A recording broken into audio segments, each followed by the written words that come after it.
Welcome, friends from around the world. Welcome to Unity Earth Symposium 2023. My name is Irina Morrison. Another new year came around on our human calendar, calling us to start fresh and open up to new possibilities. We gather here today from all around the globe to create a new vision, a vision for a world we all long for. We find ourselves at this point in our human history, the intersection of rare and profound energy cycles. As the old paradigm of duality and separation dies off, we come together in unity and in purpose to welcome in a new reality based on peace, on truth, integrity, harmony, justice, and abundance. Reality that will shift humanity from ego consciousness to eco-consciousness. So let's begin. Let's begin envisioning a new earth, bringing in more than we ever brought before, greater wisdom, greater prosperity, more compassion, and an increased capacity to love one another and the world around us. It's been an absolute pleasure and privilege to work on this event. And other members of our team would like to extend their welcome to you all. So let's now hear from our Executive Director, Ben Bowler.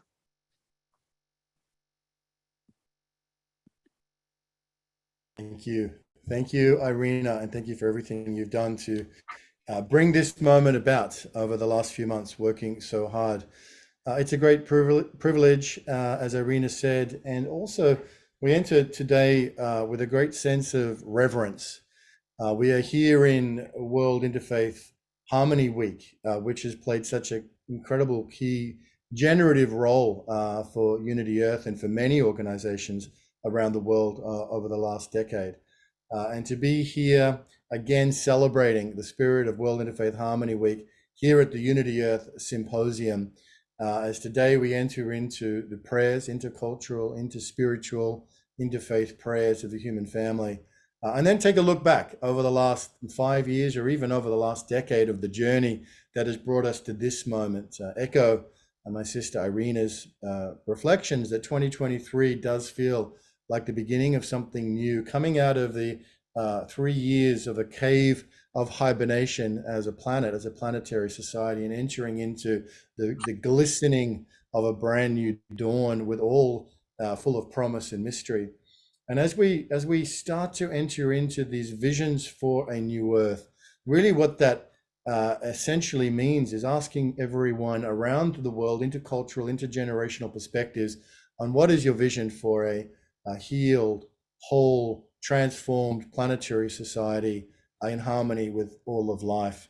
It's a great honor to be here with you. Welcome everybody to day one of the Unity Earth Symposium. And I'd like to throw over to the chair of the Unity Earth 501c3 board, Mr. Yanni Maniatis. Thank you, Ben. I think we need to send it back to Victoria, and then I'll kind of begin with the prayer. So Victoria, we'll let you run it. Yeah, thank you, Ben. Thank you, Yanni. Welcome, everyone. Welcome to this time. Welcome to this meaningful, beautiful occasion.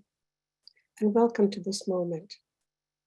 And welcome to the first day of the symposium, Unity Earth Symposium.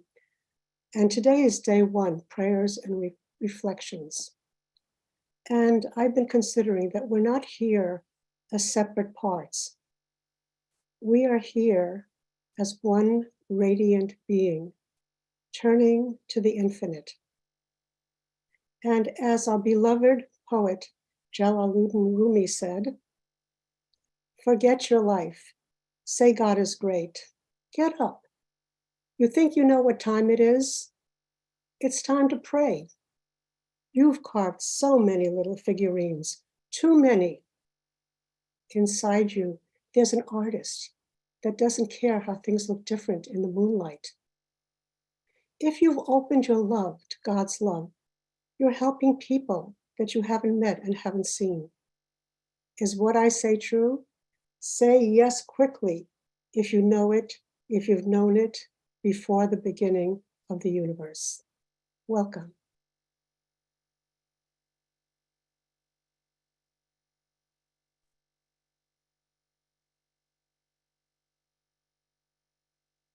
Thank you, Irina. Thank you, Ben, and thank you, Victoria. We thought it would be appropriate to begin these 2 days of Visions for a New Earth by connecting at the level of prayer, at the level of the heart, at the level of the embrace.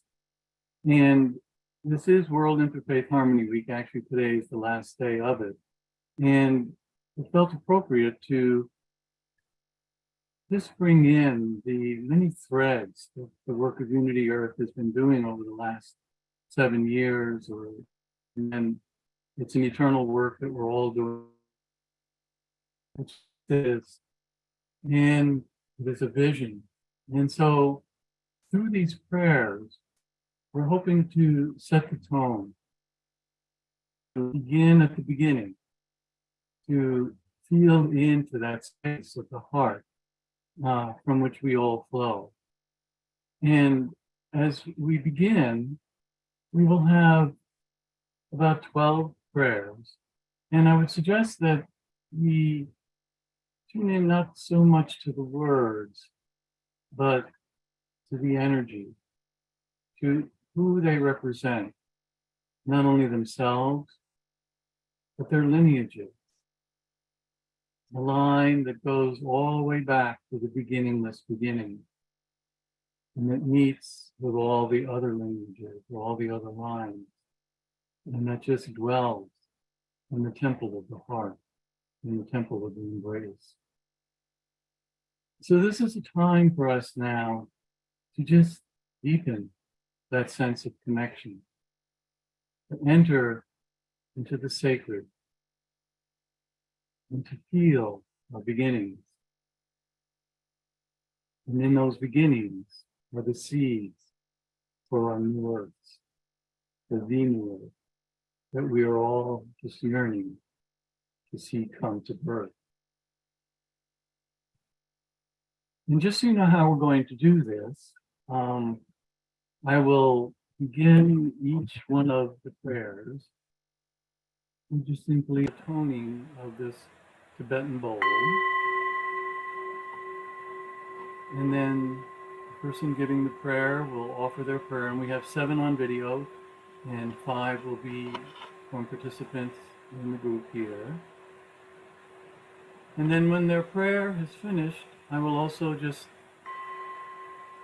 hit the bowl again, chime the bowl, and then we'll just spend 15 seconds just allowing the energies of the prayer to just deepen within us.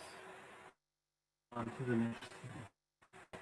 So I invite you now to enter the mystery of the divine, the unnameable, the inexpressible, the silence. And let us enter hand in hand, heart in heart.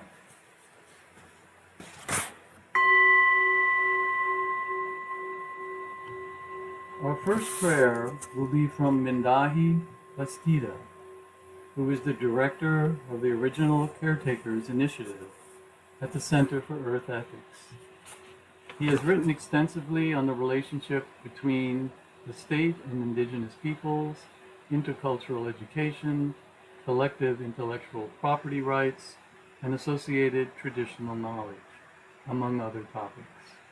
And so now let us begin with his beautiful prayer.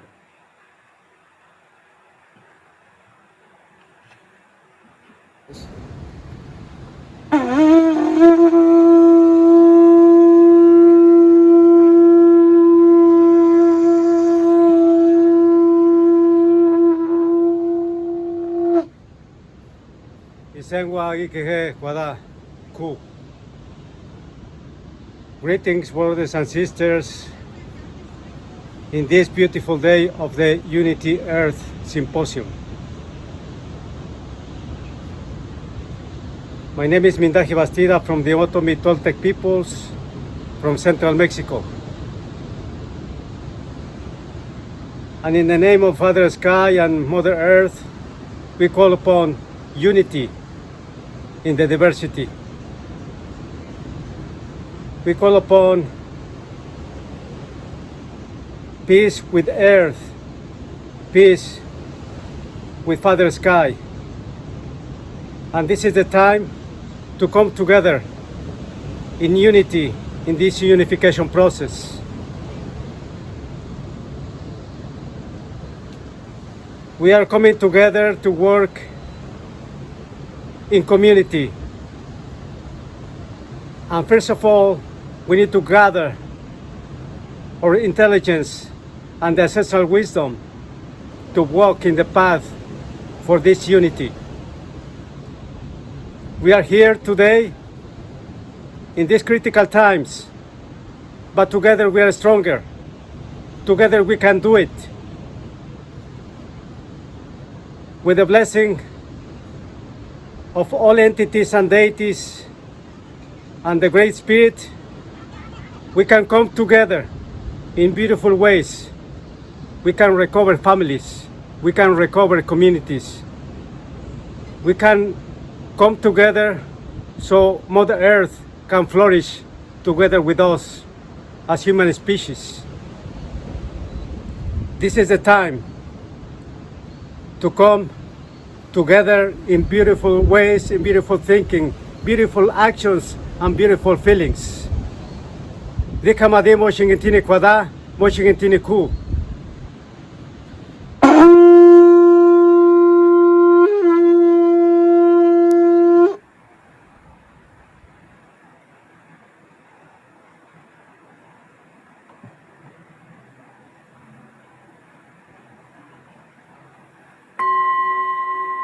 And so for 15 seconds, let us just allow this to kind of just drop into our hearts.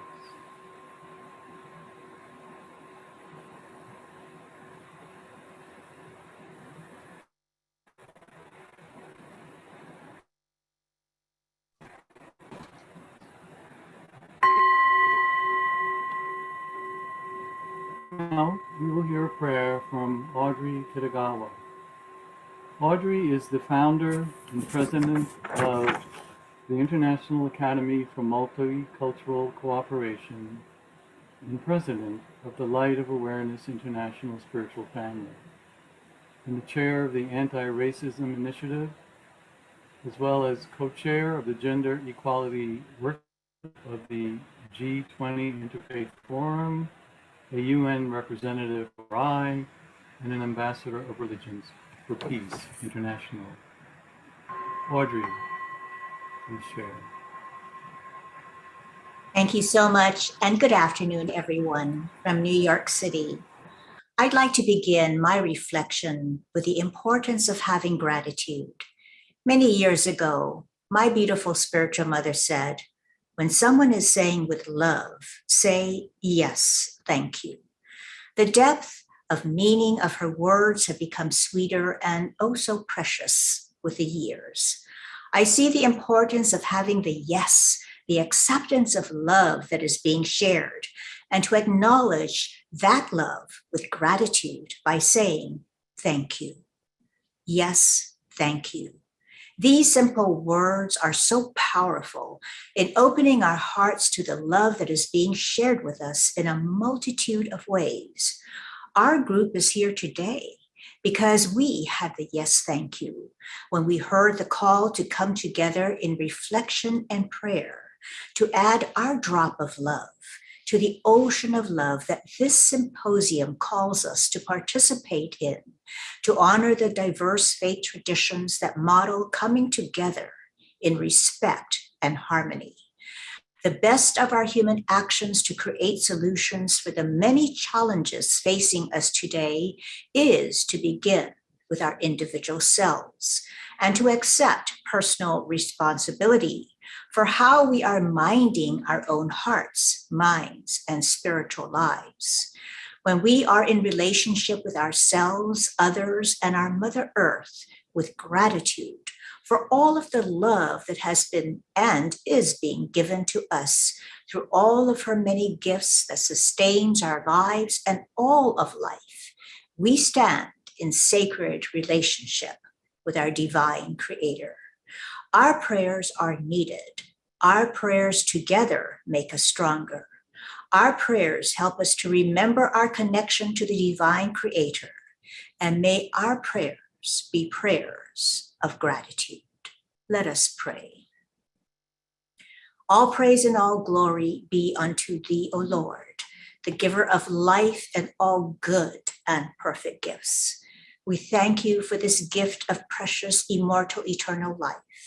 We thank you for this privilege to come together today in remembrance of you who created all there is, our earth, the sun, the moon, the stars, and universes, and the tiny blades of grass.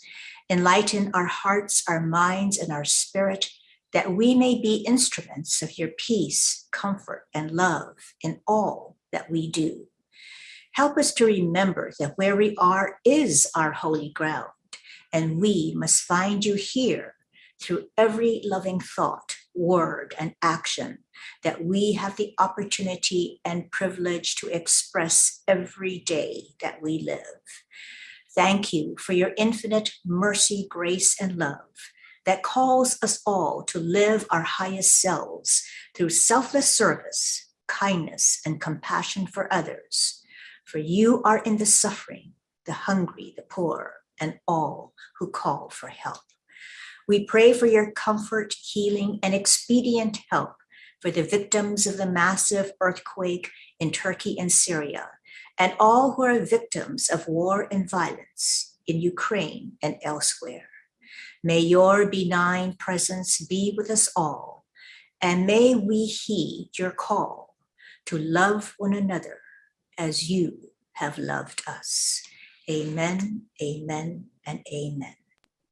Thank you. Thank you, Audrey. And let's just take a bit of a minute, just allow our prayers, our words to just dwell in our hearts.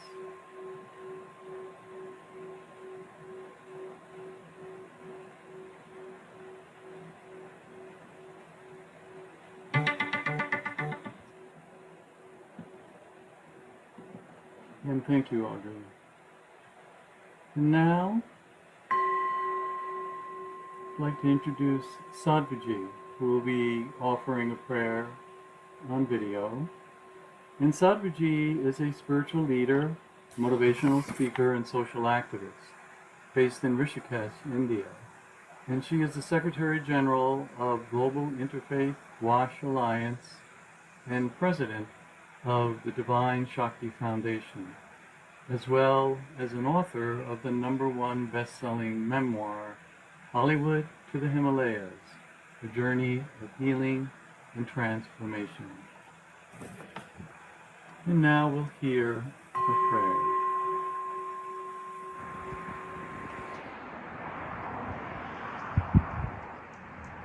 Om Asatoma Sadgamaya Tamsoma Jyotirgamaya Mrityorma Amritam Gamaya. Om Shanti Shanti Shanti. Oh God, lead us from the falsehood of separation into the truth of our oneness.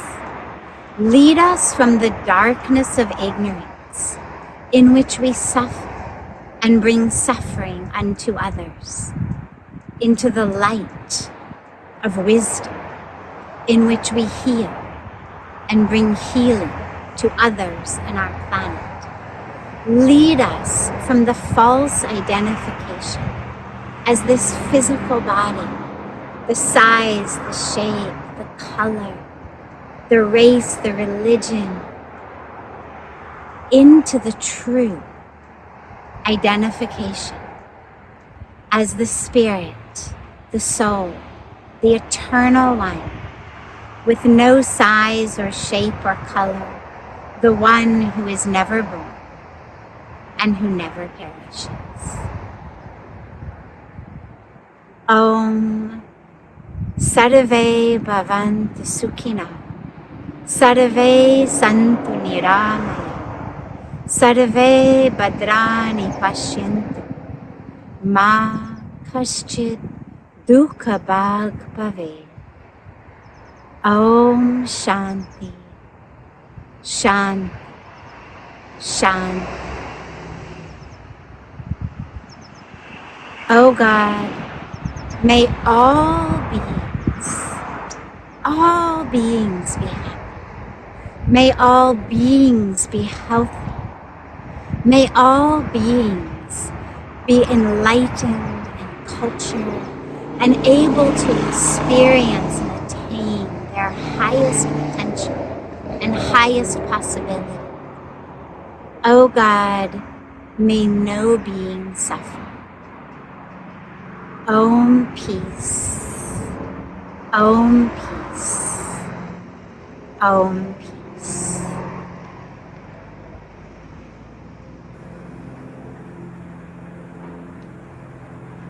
What a beautiful honor and joy to come together in prayer as we come together in unity, in oneness, in the truth of our inseparable oneness, and in that light of wisdom and of truth.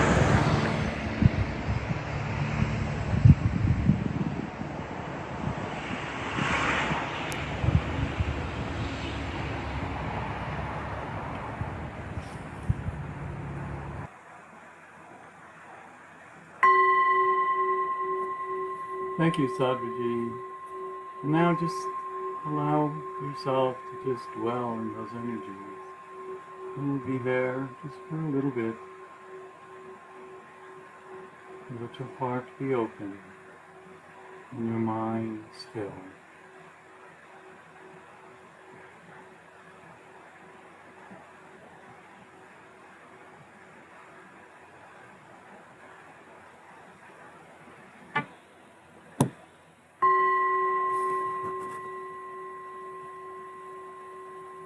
Next, Chief Dwayne Perry will be offering the prayer.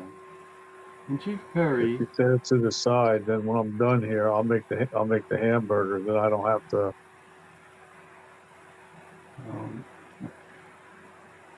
I guess the sacred and the profane join together always as they do. And Chief Perry is of the Ramapo Lenape and is a lifelong humanist who has worked diligently to bring voice to those who have been made silent through cultural and economic oppression. Chief Perry serves as the chief of the Ramapo Lenape Nation and has established the first embassy of the indigenous people of the Western Hemisphere, where a safe ceremonial space is provided for those who land within the New York City environment. Chief Perry, we look forward to hearing your prayer. What do we do? Get you the mo kwang. Then you buku makwa netelamapo. Wawashishi odui demi wag. Get you the mo kwang. We give thanks for this day and this time. We ask that all may remember in unity that we are here as one with the children of the earth, children of the sky, children of the sea. There is no difference shall we fly or if we crawl, if we know. The knowing is that we are human, that we are one, that we are beings of love, of light, and of giving. We ask Ichimokwang that all may understand and share in this moment of kindness, that it may go forward and all may be healed in their needs and in their ways. Inishi, Inishi, Inishi, Inishi, Allah. Thank you.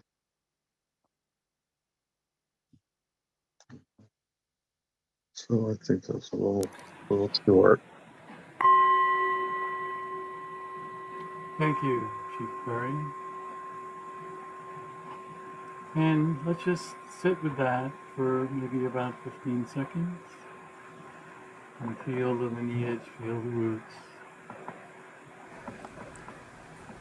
Enter into the flame, into the heart.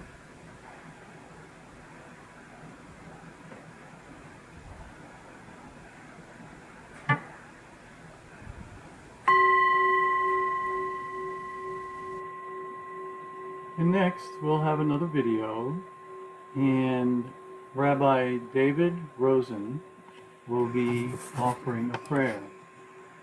Rabbi David is the former chief rabbi of Ireland and is the Jerusalem-based international director of interreligious affairs of the American Jewish Committee. He is also an international president of Religions for Peace and the Jewish member of the board of directors of King Abdullah bin Abdulaziz Center for Interreligious Dialogue. Now we will hear his prayer. I'm going to start with a few phrases from a prayer that observant Jews recite every morning, which I think is of enormous import for humanity, especially at this particular juncture, with the challenges, the threats, and the opportunities we confront. First, I will give the few phrases in Hebrew, then I'll translate them and follow it with the prayer emanating out of those words. Baruch she'amar v'haya ha'olam baruch hu. Baruch oseh breshit. Baruch merachem al haaretz. Baruch merachem al habriot.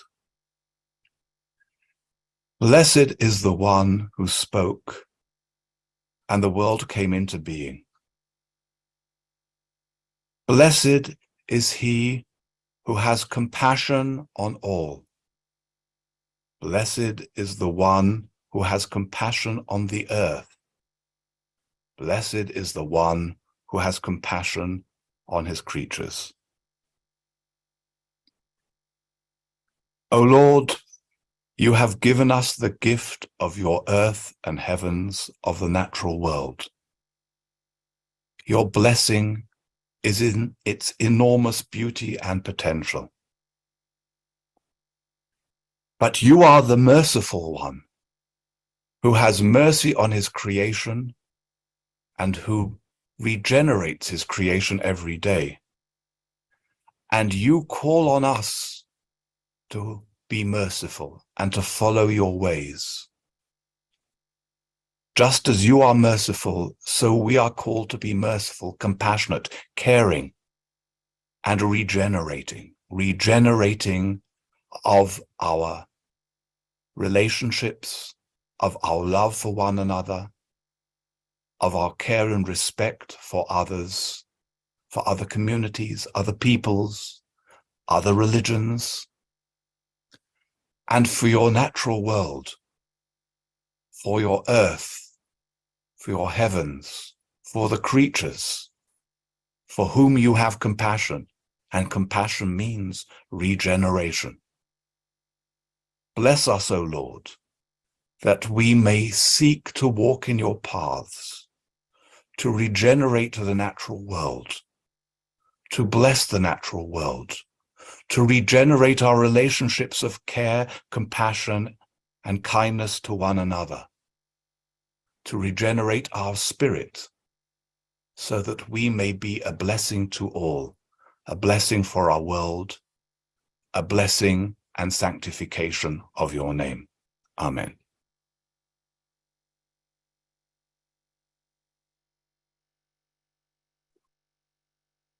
Let us be in silence.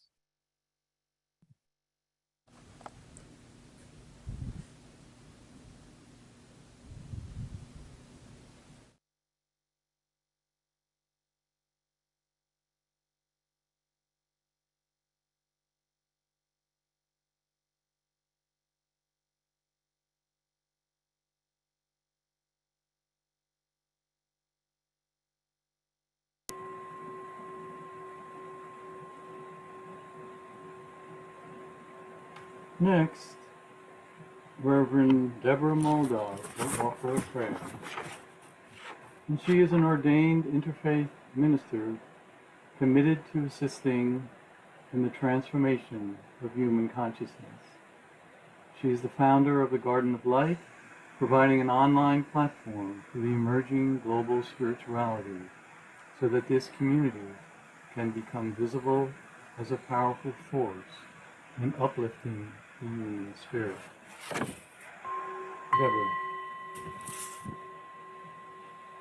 Blessings, everyone. First, thank you all for joining me in sending our love and prayers to those whose lives were upended by the devastating earthquakes in Turkey and Syria. We are one with their suffering. I was working for peace at the United Nations in 2010 when the resolution establishing World Interfaith Harmony Week passed in the General Assembly. We were thrilled and a bit surprised. It is such a joy to celebrate its observance every year with this beautiful Unity Earth family. Thank you.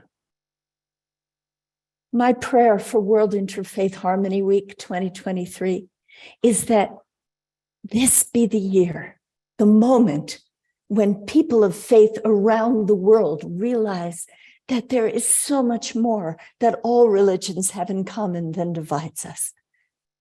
May the faith that there is something greater than ourselves that encourages us to be the best version of ourselves move us to strive together for a world where we care for one another as sisters and brothers, where all life is respected, where we stand together in awe before the great mystery of our lives. We who walk a spiritual path have a special mission to reach beyond our differences, to build together a world of harmony, a world of unity, a world of compassion, a world of peace. May peace prevail on earth. Thank you.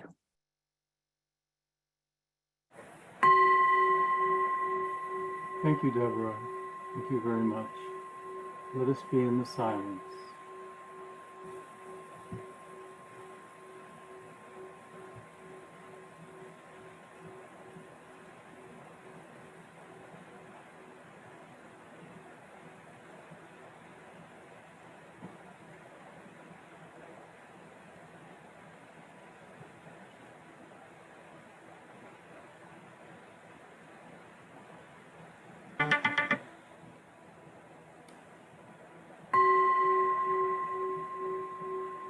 Next, on video, we will have Kushwant Singh offer a prayer, and he is the founder of the Sikh Council and a founding member of the Interfaith Council of Frankfurt, and served as its president from 2014 to 2017, and he is engaged in youth work and publishes articles with a focus on spiritual wisdom, ethics, sustainability, and the global challenges facing humanity.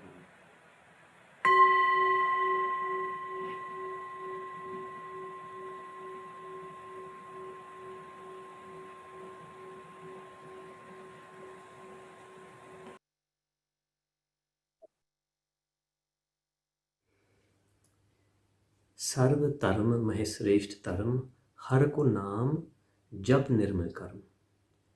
The truest of all religions is where wisdom and purity is found. The highest of all actions is that which removes our inner pollution and connects us with the divine within us. The highest effort is that which reunites us with the divine ocean of all enlightened souls, our true home. The most supreme wisdom is that which makes us immortal, which lets us understand and internalize the virtues of the divine. The holiest of all religious places is the heart where spiritual wisdom and purity shines.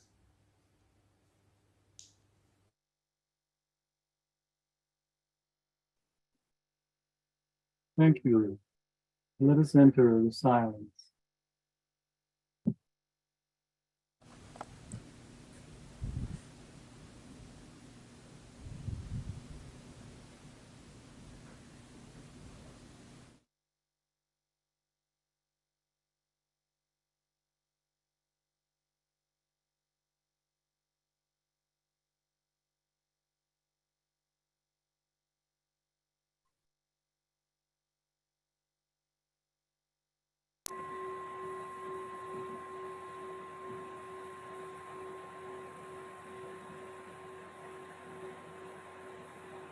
And next, we will be hearing on video from Father Josh.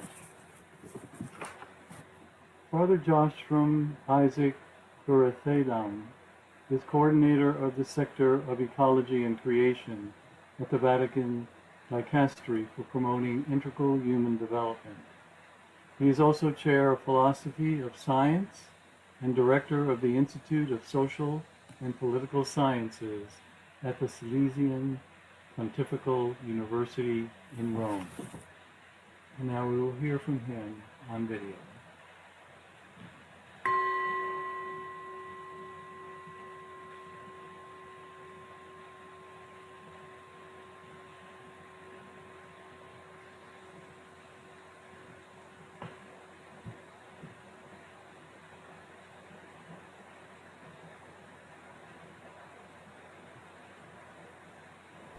Hello, so very happy to join you from the Vatican Dicastery for promoting integral human development. It's a great honor for me to join the Interfaith Prayer Circle. And I would like to invite you to enter into the circle. This is something we learn especially from indigenous communities. Almost always when they gather together, it is a circle, especially when they dance. So let us enter into the circle, I would say, beginning with ourselves. As we become aware of the circle, of the cycle of our breathing, let's breathe in God's infinite energy that permeates the entire universe. Let's breathe in. Let's receive this divine energy. Let us breathe out all the negative, toxic energy within us.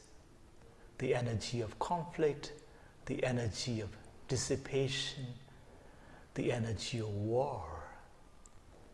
And let us breathe in instead God's energy of love. Let's enter into a deeper circle, I would say with three sentiments. First of all, a sentiment of joy. Again, think of the indigenous communities dancing around for the joy of being together. Let's feel a profound joy within us. The second sentiment is that of compassion. Let's feel the pain of other creatures, of our own brothers and sisters, and feel this empathy, compassion. And finally, let us feel the sentiment of love. Dante Alighieri spoke of God's love that embraces the stars and the entire universe. Let the same love fill our hearts, our homes, our communities, and the entire world. Amen. Let it be.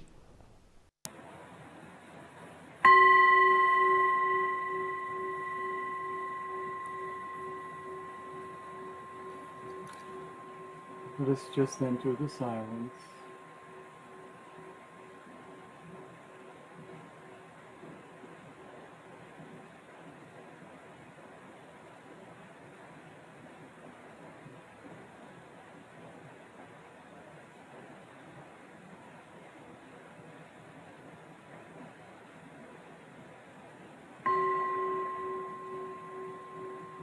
And now, I'd like to introduce dear brother Haji Sayed Salman Chishti, who is the 26th generation Gadi Hashim, hereditary custodian and key holder to his Chishti family, which has been engaged in serving at the globally famed, acknowledged, and renowned Center of Peace and Unity for the whole of humanity, the Blessed Dargah Ajmer Sharif Sufi Shrine of the 11th century Sufi Grand Master Teacher Harzat Khawaja Moinuddin Hassan Chishti.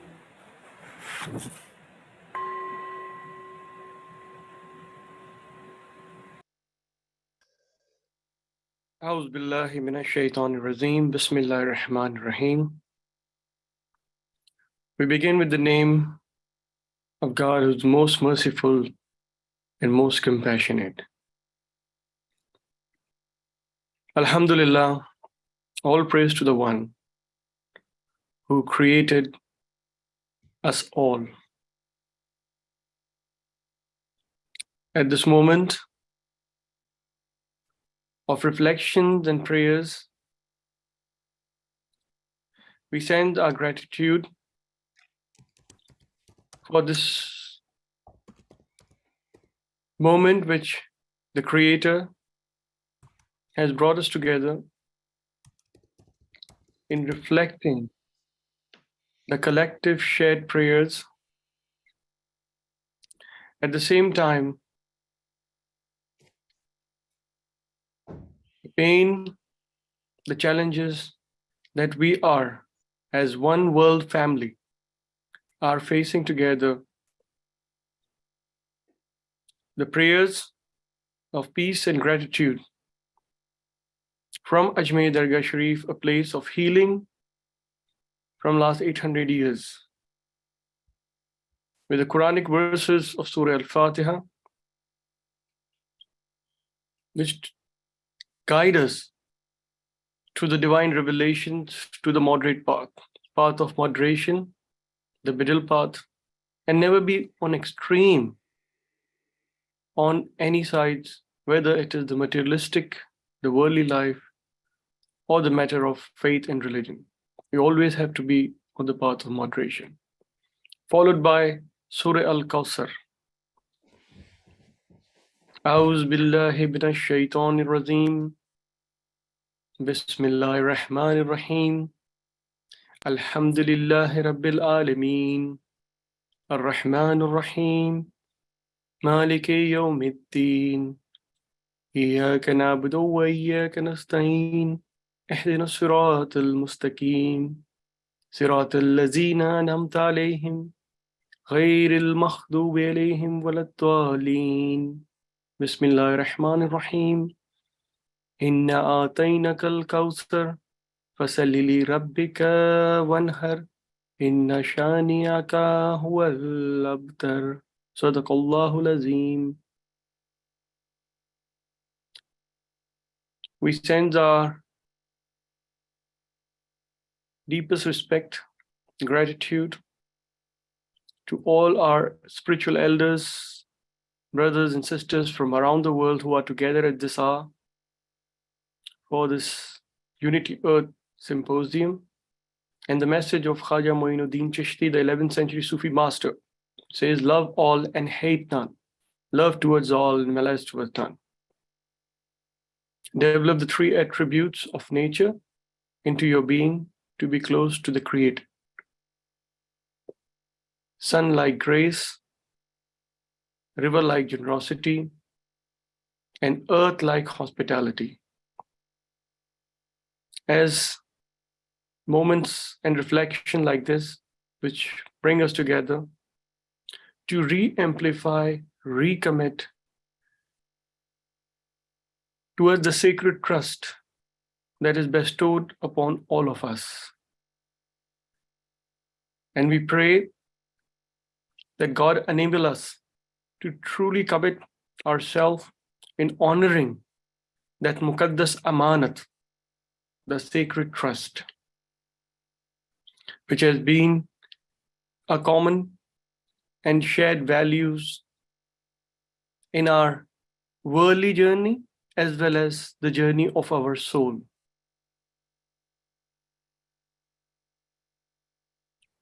Inshallah, as we proceed for today and the next day for this incredible moments and forum,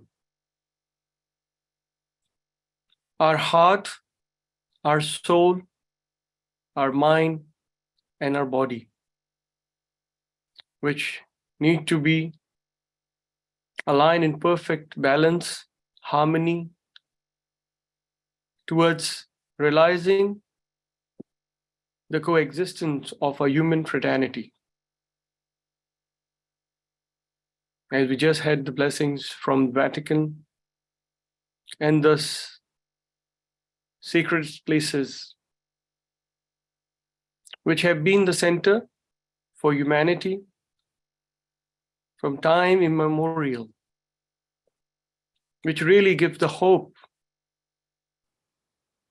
the prayers, and the practical learning of how to overcome the challenges, difficulties of life. We extend our prayers to the sufferings which unfortunately have folded in last couple of days in part of Turkey, Syria. Also extend our gratitude and blessings and prayers to the suffering of war in Ukraine and the surrounding areas, and around the world where the human family is going through the challenges. I think these collective prayers for this forum is really important, as the images that comes out, our heart goes. Ameen, Ameen, Ameen, Takabbal minna Ameen, Masalama. May God be with all of you.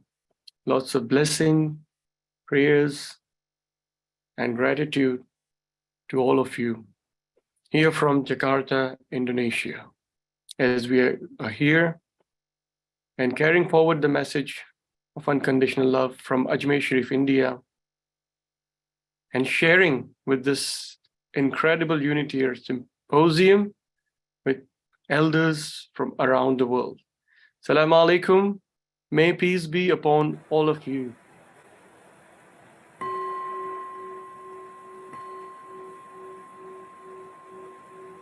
Thank you, Salman. Let us just be in the silence.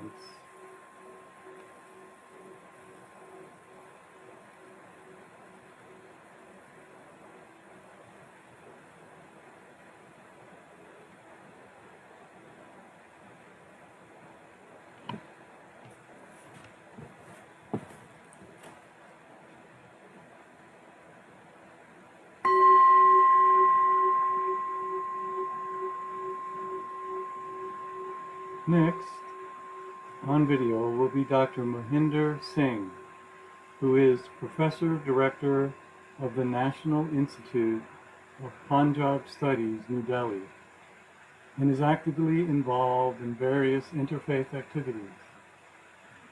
He had the honor of representing the Sikh faith in the Vatican, Canterbury, and various other platforms.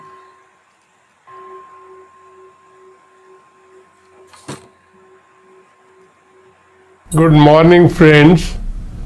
I'm going to recite hymns from Guru Granth Sahib, the Sikh Holy Scripture, and this is Sukhmani, the Psalms of Peace, composed by the fifth Guru Arjan Dev. And now I recite. तू ठाकर तुम पे अरदास, जियो पिंड सब तेरी रास। तुम मात पिता हम बारक तेरे, तुमरी कृपा में सुख घनेरे। कोई न जाने तुमरा अंत, ऊंचते ऊंचा भगवंत। सगल समग्री तुमरे सूत्रधारी, तुम ते होय सो आज्ञाकारी तुमरी गत मित तुम ही जानी नानक दास सदा कुर्बानी. And now I read the English translation of these hymns. Thou art the Master, O Thee I pray, O Lord, for this life and body are Thy gifts, Thy bounties. Thou art the Father, the Mother, who are Thy children. In Thy grace lies our whole joy. No one knoweth Thy limits, O Lord. Thou, the Maker of our destiny, art the highest of the high. All Thy creation is strung on Thy thread, and all that Thou create is Thy command. Thou alone knowest Thy end and state. Nanak, Thy servant is forever a sacrifice unto Thee. Thank you. Thank you, Mohinder. And let us just enter the silence.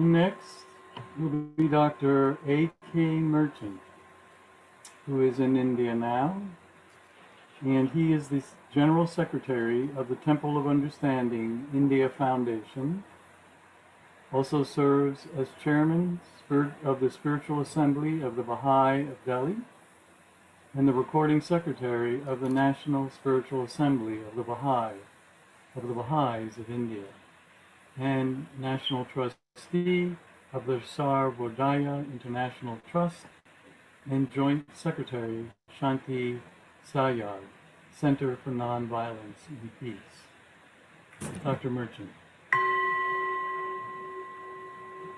Most loving greetings to all at this auspicious gathering convened by Unity Earth. It's truly most remarkable to hear the wonderful words of wisdom, of prayers, of profound significance that connects us to the divine. To this, I'd like to also offer my humble call for peace, harmony, and unity. I'd like to offer these prayers and the words of profound counsel that we discover in the writings of the Baha'i faith, and particularly the call of Baha'u'llah, its founder, who proclaimed, "The earth is but one country and humankind its citizens." With utmost reverence, I offer these words in prayer. हे मेरे परमेश्वर, हे मेरे परमेश्वर, अपने सेवकों के हृदयों को मिलाकर एक कर दे और उनके समक्ष अपने महान उद्देश्य प्रकट कर। तेरे आदेशों का अनुसरण कर सके और तेरे विधि विधानों का पालन कर सके, इस योग्य उन्हें बना। O my God, unite the hearts of thy servants and reveal to them thy great purpose. May they follow thy commandments and abide in thy law.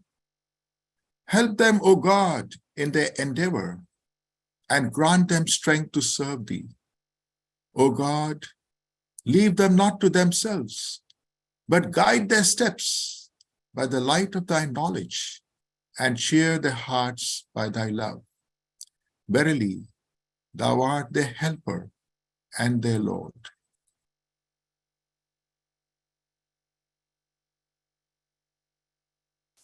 O God, raise aloft the banner of the oneness of mankind.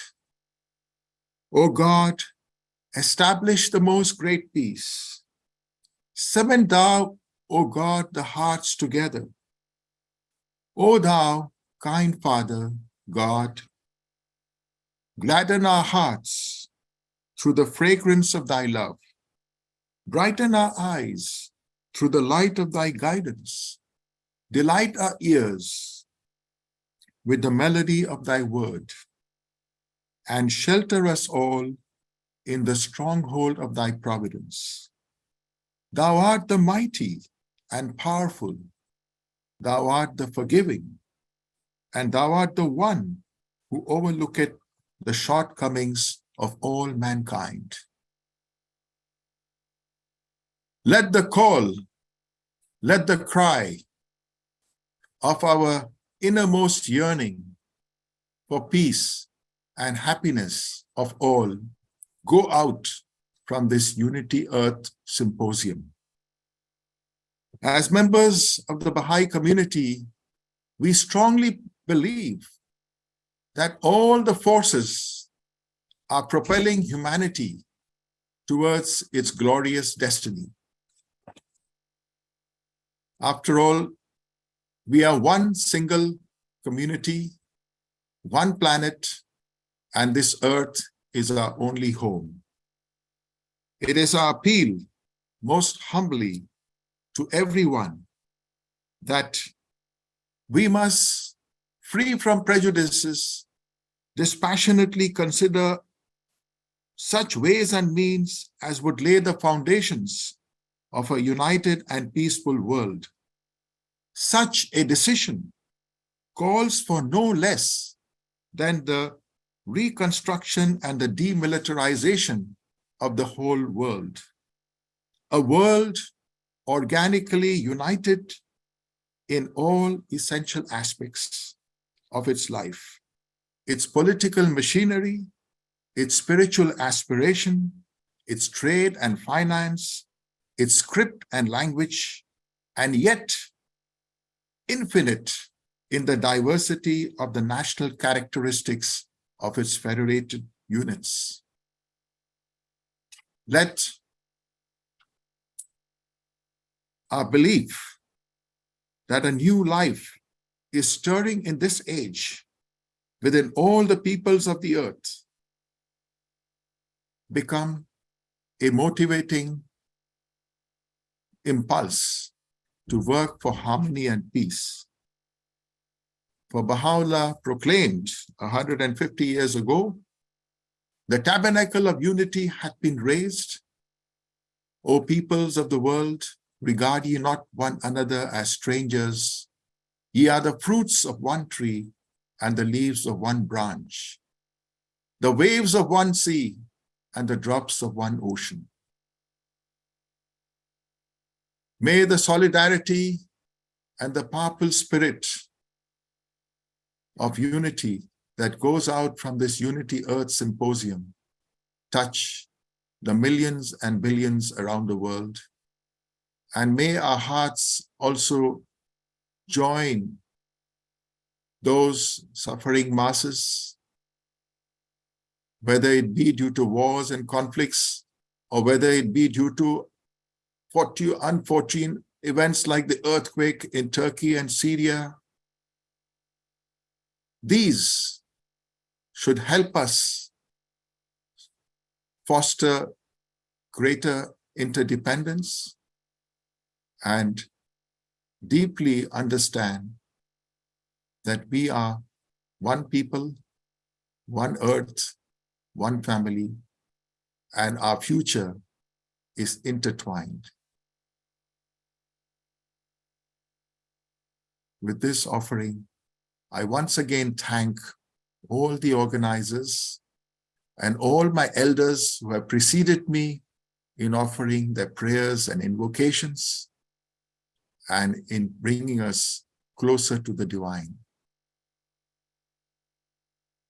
Salutations, Sadar Namaskar, and Pranams. Thank you. Let us enter the silence.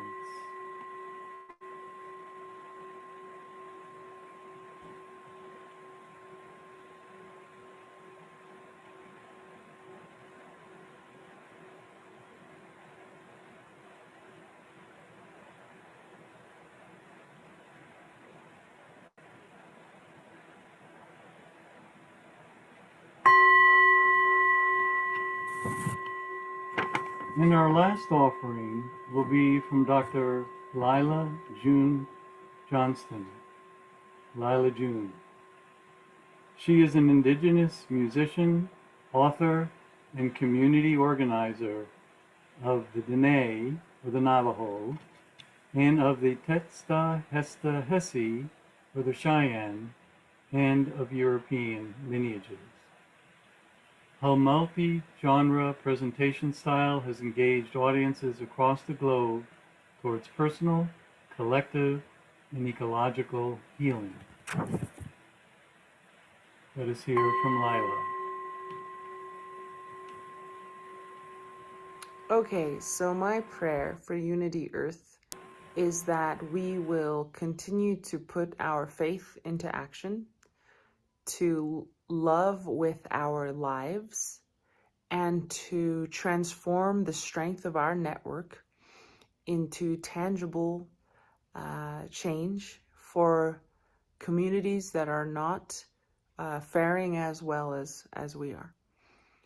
My prayer is that we can continue to reach the darkest and deepest holes of our human family, as well as of our non-human family, to bring solace and love and kindness and gentleness and help and restoration to those communities that have not had these things.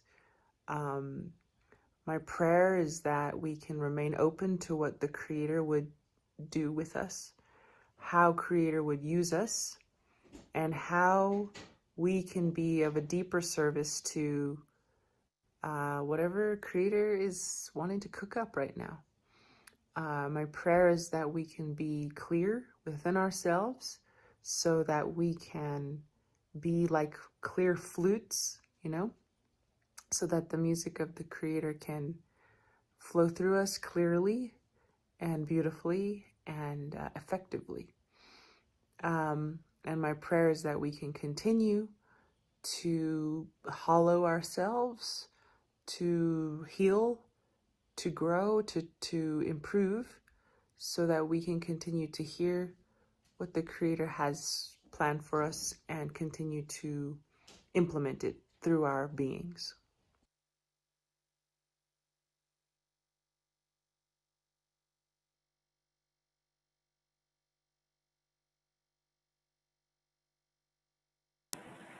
Let us just enter the silence again.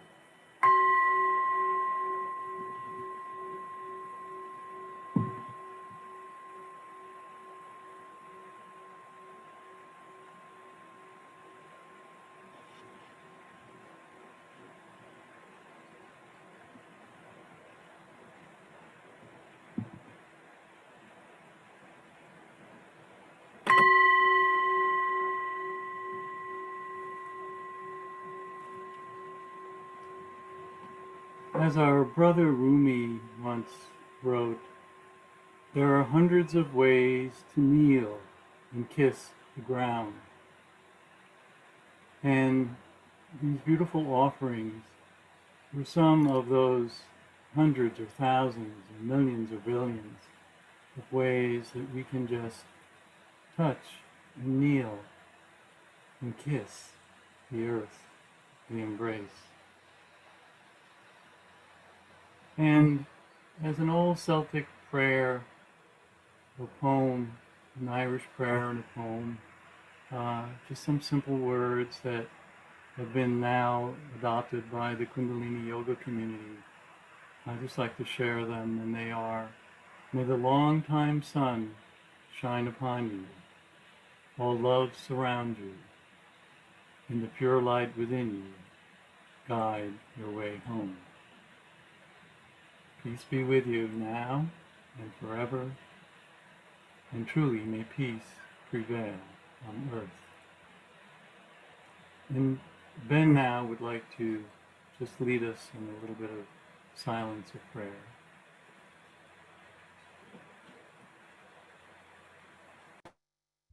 Thank you, Yanni.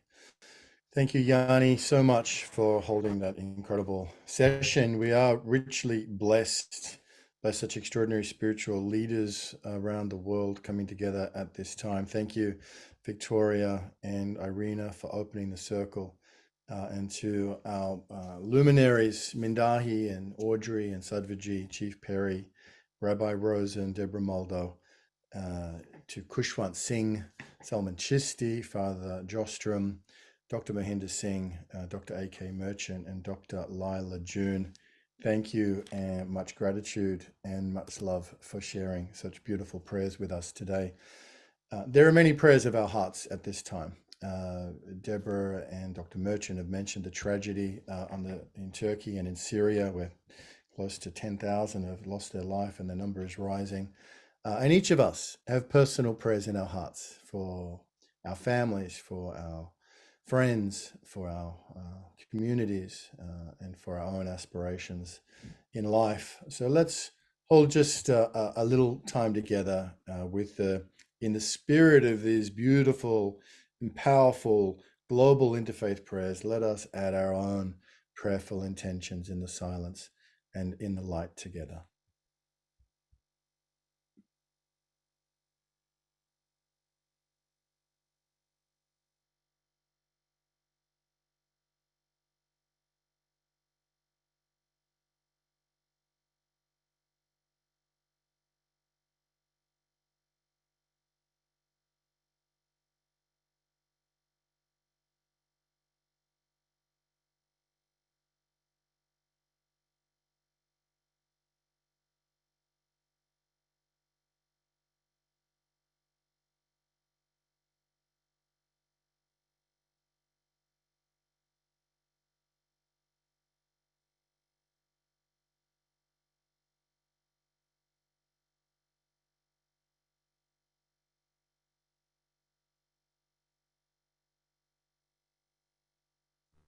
Thank you. Thank you. And thank you. We have so much to be thankful for. We come together in a spirit of thanksgiving and gratitude as well. Now we're going to move into a period of reflection of the journey over the last 5 years, 7 years, 10 years, that has led us to this moment. As I mentioned several times, World Interfaith Harmony Week has played a crucial role for Unity Earth. Since our first experience of it in Ethiopia in 2018, we're going to be reflecting a little bit on that and other events around the world that have been a seminal part of the emergence of the community of Unity Earth globally over these years. And it's very, very exciting to reflect back and how beautiful it is to be in the room with so many of the beloved friends and family across the world today in this very moment and through time. And to help us to reflect and to help us to transition, it's my extraordinary privilege and honor to introduce to you the wonderful, the one and only Kristen Hoffman. Kristen is a Juilliard-trained singer, conscious musician, producer, and vocalist for the internationally acclaimed show Balagaya, a strong advocate for peace and earth-ocean conservation. She works regularly with other thought leaders and change makers to amplify important wisdom for our times through the powerful vehicle of music. Kristen is an amazing evolutionary leader in her own right and has been an integral part of what Unity Earth has been up to these last years. So, Kristen, it's great to see you and welcome to the Unity Earth Symposium, sister. Thank you, dear Ben. It's such an honor to be here, sharing with you all and so many of the beautiful souls who have been along on this journey over the past 5 years.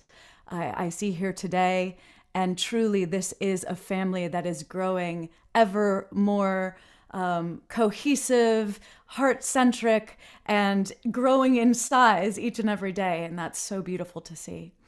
I wanted to bring out this torch and have it here with us all tonight. 5 years ago, as we stood around a truly sacred fire in Lalibela, Ethiopia, on the full moon after a glorious sunrise.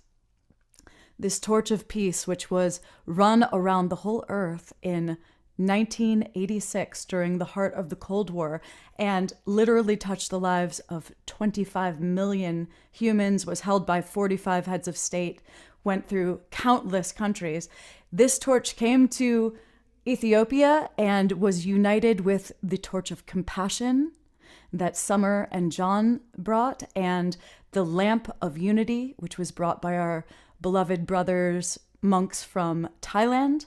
And together, these flames formed the sacred fire in Lalibela. And as we all stood around in prayerful ceremony together, so many, about 90 different leaders from all over the world, different faiths, backgrounds, lineages, we felt the flame of love, of humanity, of oneness, of pure possibility for peace being lit. And that flame has been carried forward again and again and again through this Unity Earth journey that we have been on, whether it be in Australia, the Holy Land, Varanasi, New York, on these beautiful online events, World Unity Week, Peace Week. Here we are celebrating this light, this love. And I'm going to light this. And as I light this torch of peace, I want you to feel, maybe even put your hand on your heart and feel that light within your heart being lit, and know that your heart and that inner flame, that divine flame that is within you, is connecting to each and every heart on this planet. Hopefully this will go as planned. And if it doesn't, that's all good too. Yay. Okay. I'm going to attempt to hold this as I sing this song called Re-Entry, which I sang that night around the fire and has become almost an archetypical theme song for this whole movement. It is calling us back, but the ancient fires, you'll hear it talk of the ancient fires still burning bright, your heart fire still burning bright. Guide us back to one.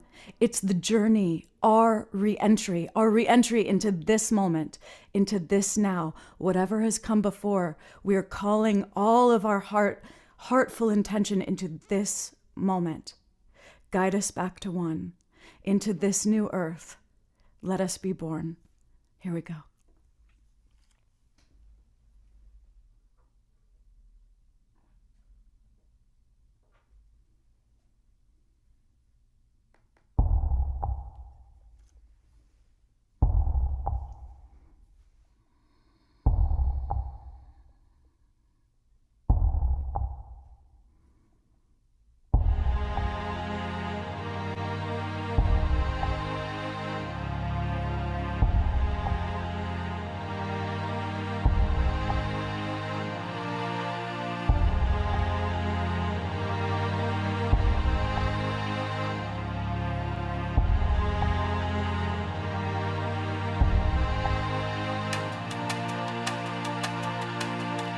It was certain, the timeless lines of the soul reconnected, uncovering a path of old. Embers from the ancient fires, still burning, burning bright. Guide us back to one. It's the journey, our re-entry.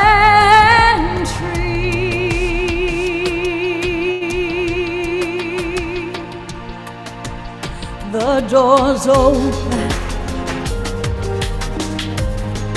our souls pour through like beams of light. We awaken infinite convergence in our eyes.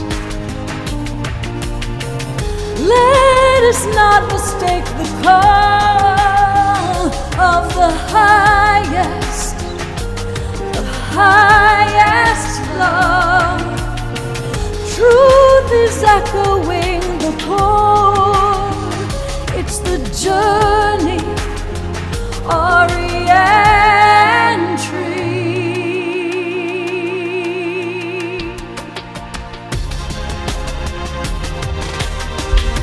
The storm has built a lifetime around us.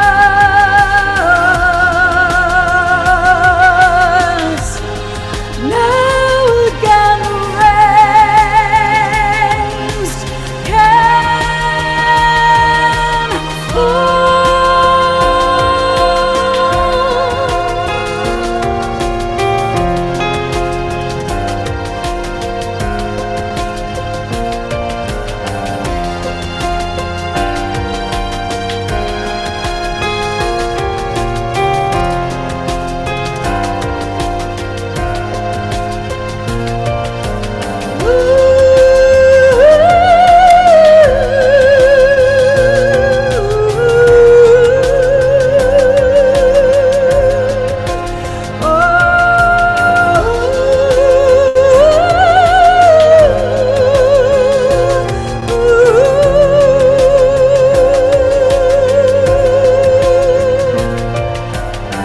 Embers from the ancient fires, still burning, burning bright. Guide us back to one. It's the journey, our re-entry. Let us not mistake the call of the highest love. Truth is echoing the chord. It's the journey, our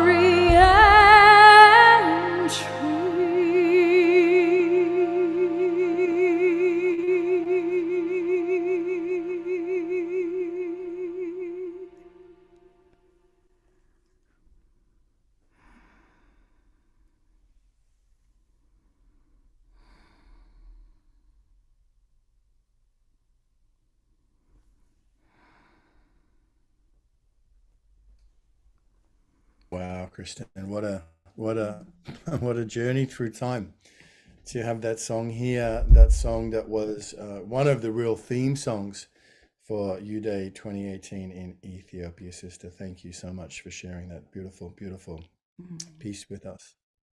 Thank you, Ben. I'm so grateful for your continual dedication to holding this incredible vessel of light and love for us all to dance within. Thank you. Yeah, let's keep dancing. Let's keep dancing. I love Father Josh's prayer about being in the circle and keeping the joy flowing and keeping the dancing. And we need music to keep, the music, the inner music, the outer music, the chorus of music. Thank you, Kristen. You are a genius and you bless us richly with your gifts of creation. Someone who was instrumental in the beginning, before Unity Earth even knew it was going to be Unity Earth, is Dr. Bunshwe Duje, who really was instrumental in the original UDay festival. Before UDay 2018 in Ethiopia, there was UDay 2012 in Thailand, in Chiang Mai. And that was really, like many other events, coordinated around, supposed the ending of the Mayan calendar around December 21, 22. And Brother Bunshwe Duje has been with us on the journey, previously as a monk, now as a lay teacher, but was with us in Ethiopia, was with us in the Holy Land, was with us in Varanasi and so many other places around on this great journey. For decades, Dr. Bunshwe Duje has been a leading interfaith activist in Thailand and abroad, and is the chairperson of the Asian Interfaith Network on HIV and AIDS. Dear brother, thank you so much for being up with us so early from Thailand, and welcome to the Unity Earth Symposium. Thank you, Ben, and thank you all. It is a very great honor to be in this gathering of the people who has such a beautiful mind and kind action to promote peace in this earth on this occasion of Unity Earth Symposium 2023, which marks 5 years since the historic gathering in Ethiopia. And also it is marked a 10 years anniversary from the first UJ Festival in Chiang Mai, Thailand in 2012, where I'm living. And in the beginning, I do not know, of course, the people like Ben, who come to me and ask for helping in organizing the U-Day Festival in Chiang Mai, Thailand. But without knowing them, but with the smiling face and talking regarding peace, that is things that I feel the people who are coming to Thailand are seeking, for promoting peace in the world. So with that, I'm really very great. It was a very great honor for me to be part of the U-Day Festival in Chiang Mai, Thailand. And from then on, I think it is a very great journey for all of us, that we can gather more people who had the same mind, who had the same kind action to promote peace. And from then we have the Unity Earth Symposium in Ethiopia, which was very, very beautiful, and having, more energy for almost everyone to work toward the peace in this world. And also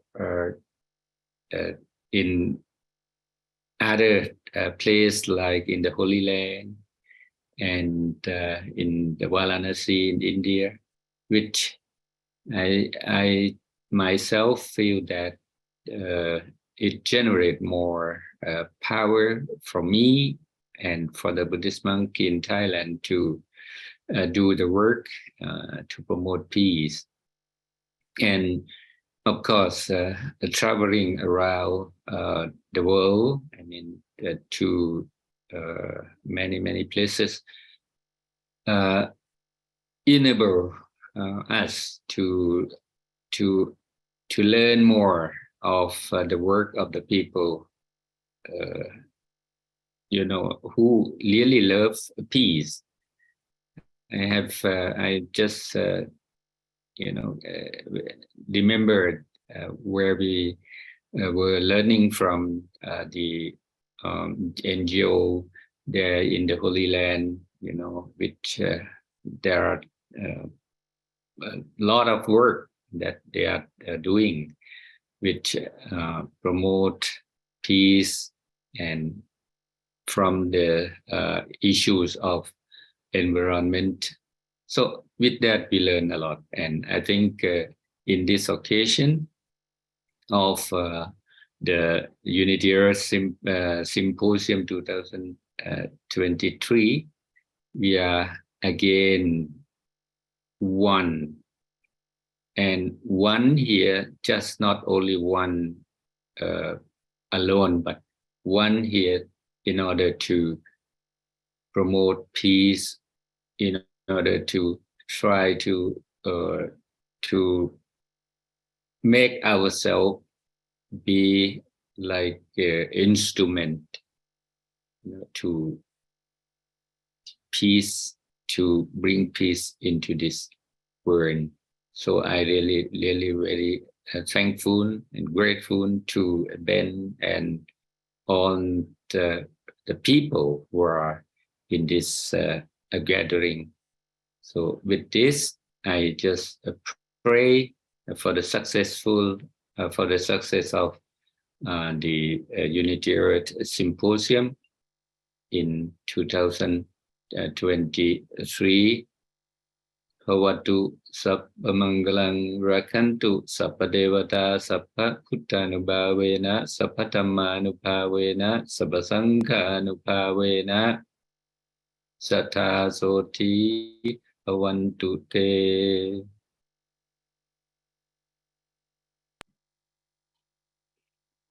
Satu, Satu, Satu. Thank you, Ajahn. Thank you so much for being with us today, and thank you for all of your gifts over these many, many years. When you were Pramaha Bunshue Duje, you brought 50 novice monks to their very first dawn service of UDE in Chiang Mai. It was extraordinary, and when I thanked you, you said, "It's okay, this is a gift for you." And I'm just really touched by your generous spirit that has continued to feed this journey of peace and unity and purpose over these decades. Thank you for being with us as we reflect. And the journey goes on. We move on, and we look forward to seeing you and working with you many times as we continue the work. Well, a couple who really have been at the heart of Unity Earth, again, since before it even emerged as Unity Earth. We are so blessed with incredible leaders around the world, but this couple really have been at the very heart of it. It is the extraordinary and the amazing and the wonderful Pato Banton and Antoinette Root's daughter. And Pato, of course, Grammy-nominated reggae legend, has toured with some of the world's biggest artists around the world, so over 4 decades.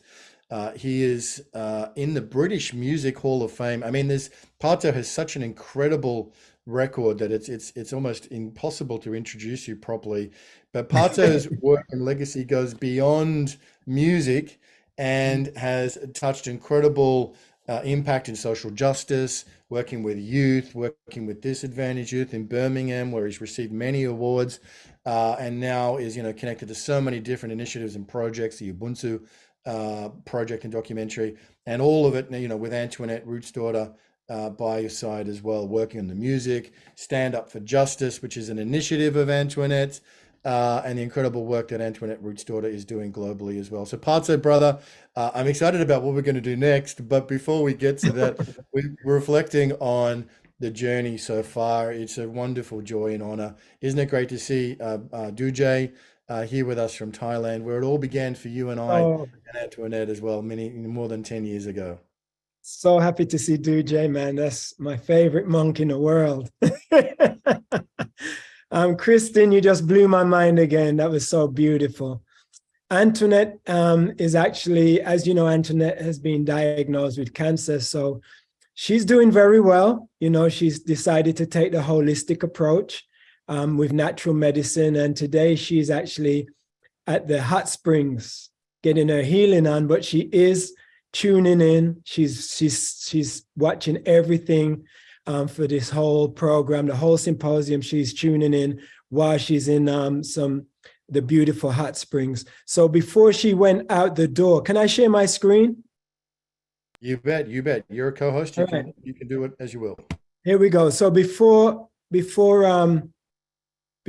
let me just make sure I've got the music. Before she went out the door, optimize. Share sound, optimize. All right. So before she went out the door, she prepared this for the Unity Earth family. And this is Antoinette's memories. And Antoinette put one of her backing tracks, one of her songs called Can't Stop Us Now, which I think is very appropriate for Unity Earth.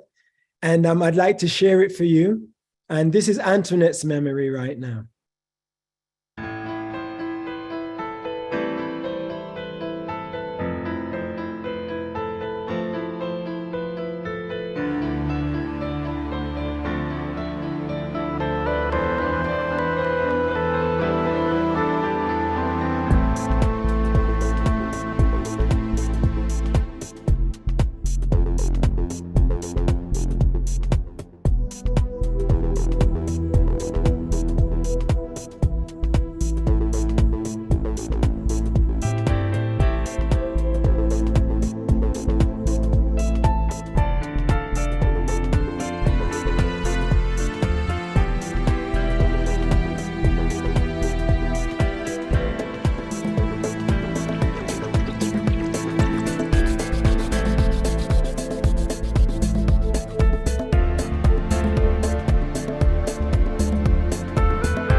You can't stop us now. You can't stop us now. You can't stop us now. We're moving on. You can't stop us now. You can't stop us now. You can't stop us now.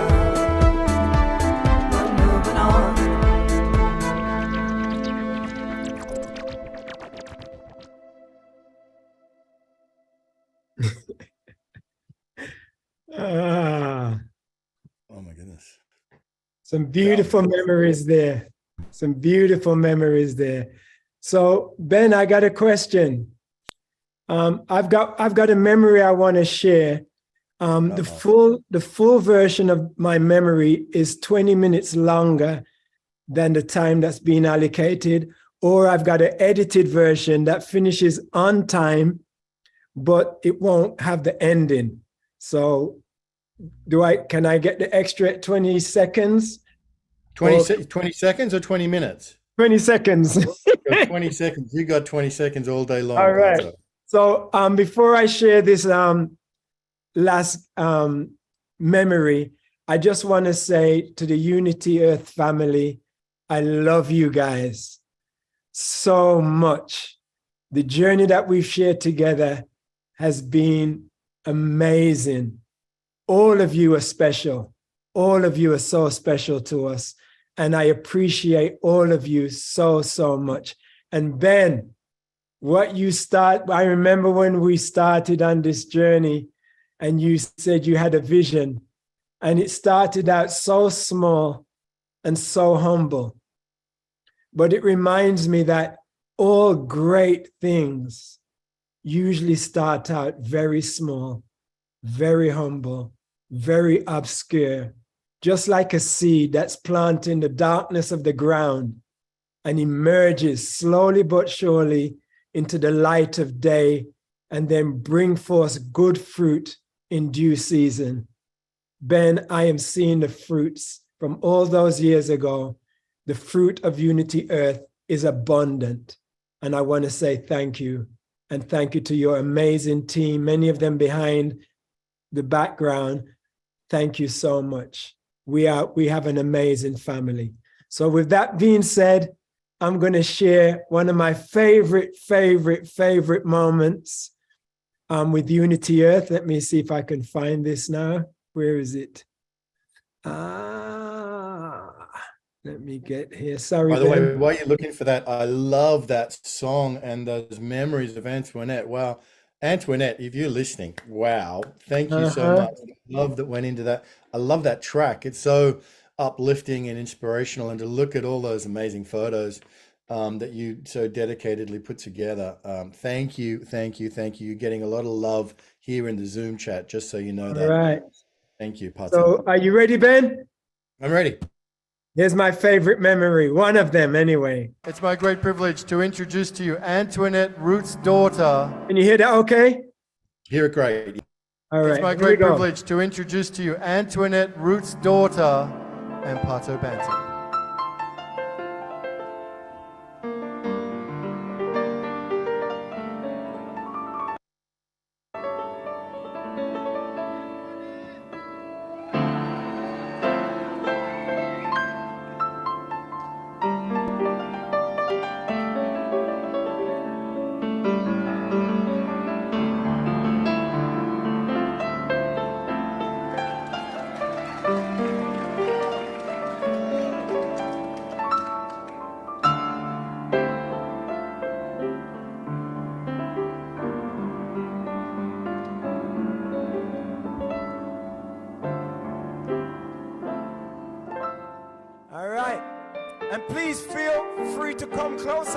There's a lot of dancing space down here. Come on, guys, come on. Tell me why there's so much fighting when we could all be uniting. Tell me why there's so much greed when planet Earth can provide everybody's needs. Tell me why there's so much division when we got so much in common. To see a change, you gotta be the change. Shine your light, stand up for the right, and let's unite as we all come together as a spiritual family. Let's unite as we all come together on this caravan of unity. Let's unite as we all come together as a spiritual family. One love. Let's unite as we all come together on this caravan of unity. Well, they say each one teach one, but first we've got to reach one. So we're reaching out to the world for more unification. UNITY spells a unity. That's what we need in our global community. No more hate, prejudice, or animosity. Let's replace that with generosity. One for all and all for one. Each one teach one how to get along. Divided we fall, but together we strong. And if we stand up together, we could never go wrong. Let's unite as we all come together as a spiritual family. Let's unite as we all come together on this caravan of unity. Let's unite as we all come together as a spiritual family. Let's unite as we all come together on this caravan of unity. Hey, it's a caravan, caravan, caravan of unity. We on a mission, yes, we on a mission. Caravan, caravan, caravan of unity. We on a mission, yes, we on a mission. Caravan, caravan, caravan of unity. We on a mission, yes, we on a mission. Caravan, caravan, caravan of unity. We on a mission, yes, we on a mission.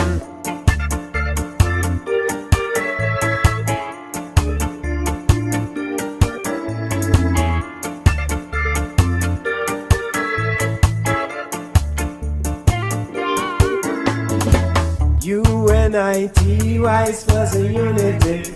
UNITY, Missy Morgan. UNITY spells a unity. UNITY.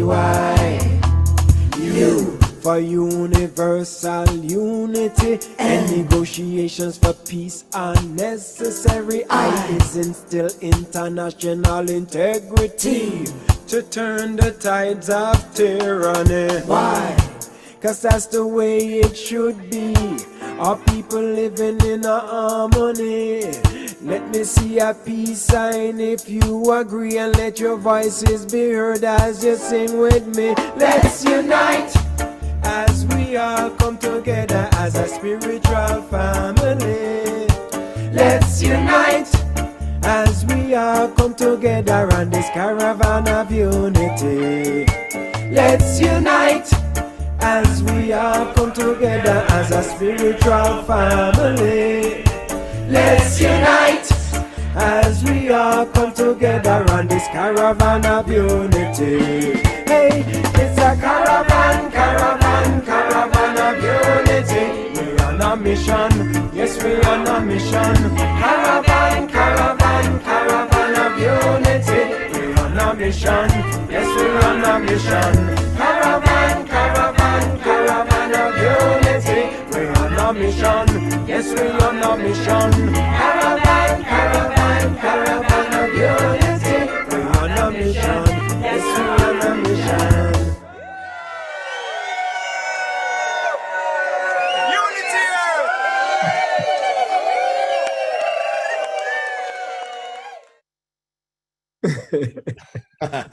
Oh, wow.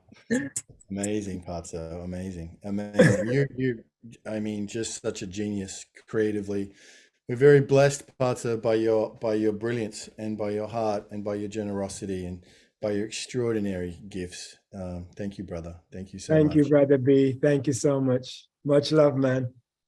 Love you, love you. And if people are thinking, well, you know, that looked like a lot of fun. How do I get on that? Well, the fact, of course, is the Caravan of Unity is rolling on, and it's coming to LA on March 28th. We'll put a link in the chat here. You can actually come to the LA Convergence, where Pato is headlining, as well as doing lots of other stuff, supporting, and with Keishi and Kristen and Lila June, a lot of the people we've seen that are coming there. It's going to be amazing. We'll get a link out there. And it's going to be awesome. So the caravan rolls on, Pato. Thank you, brother. Thank you for being with us. Thank you for sharing.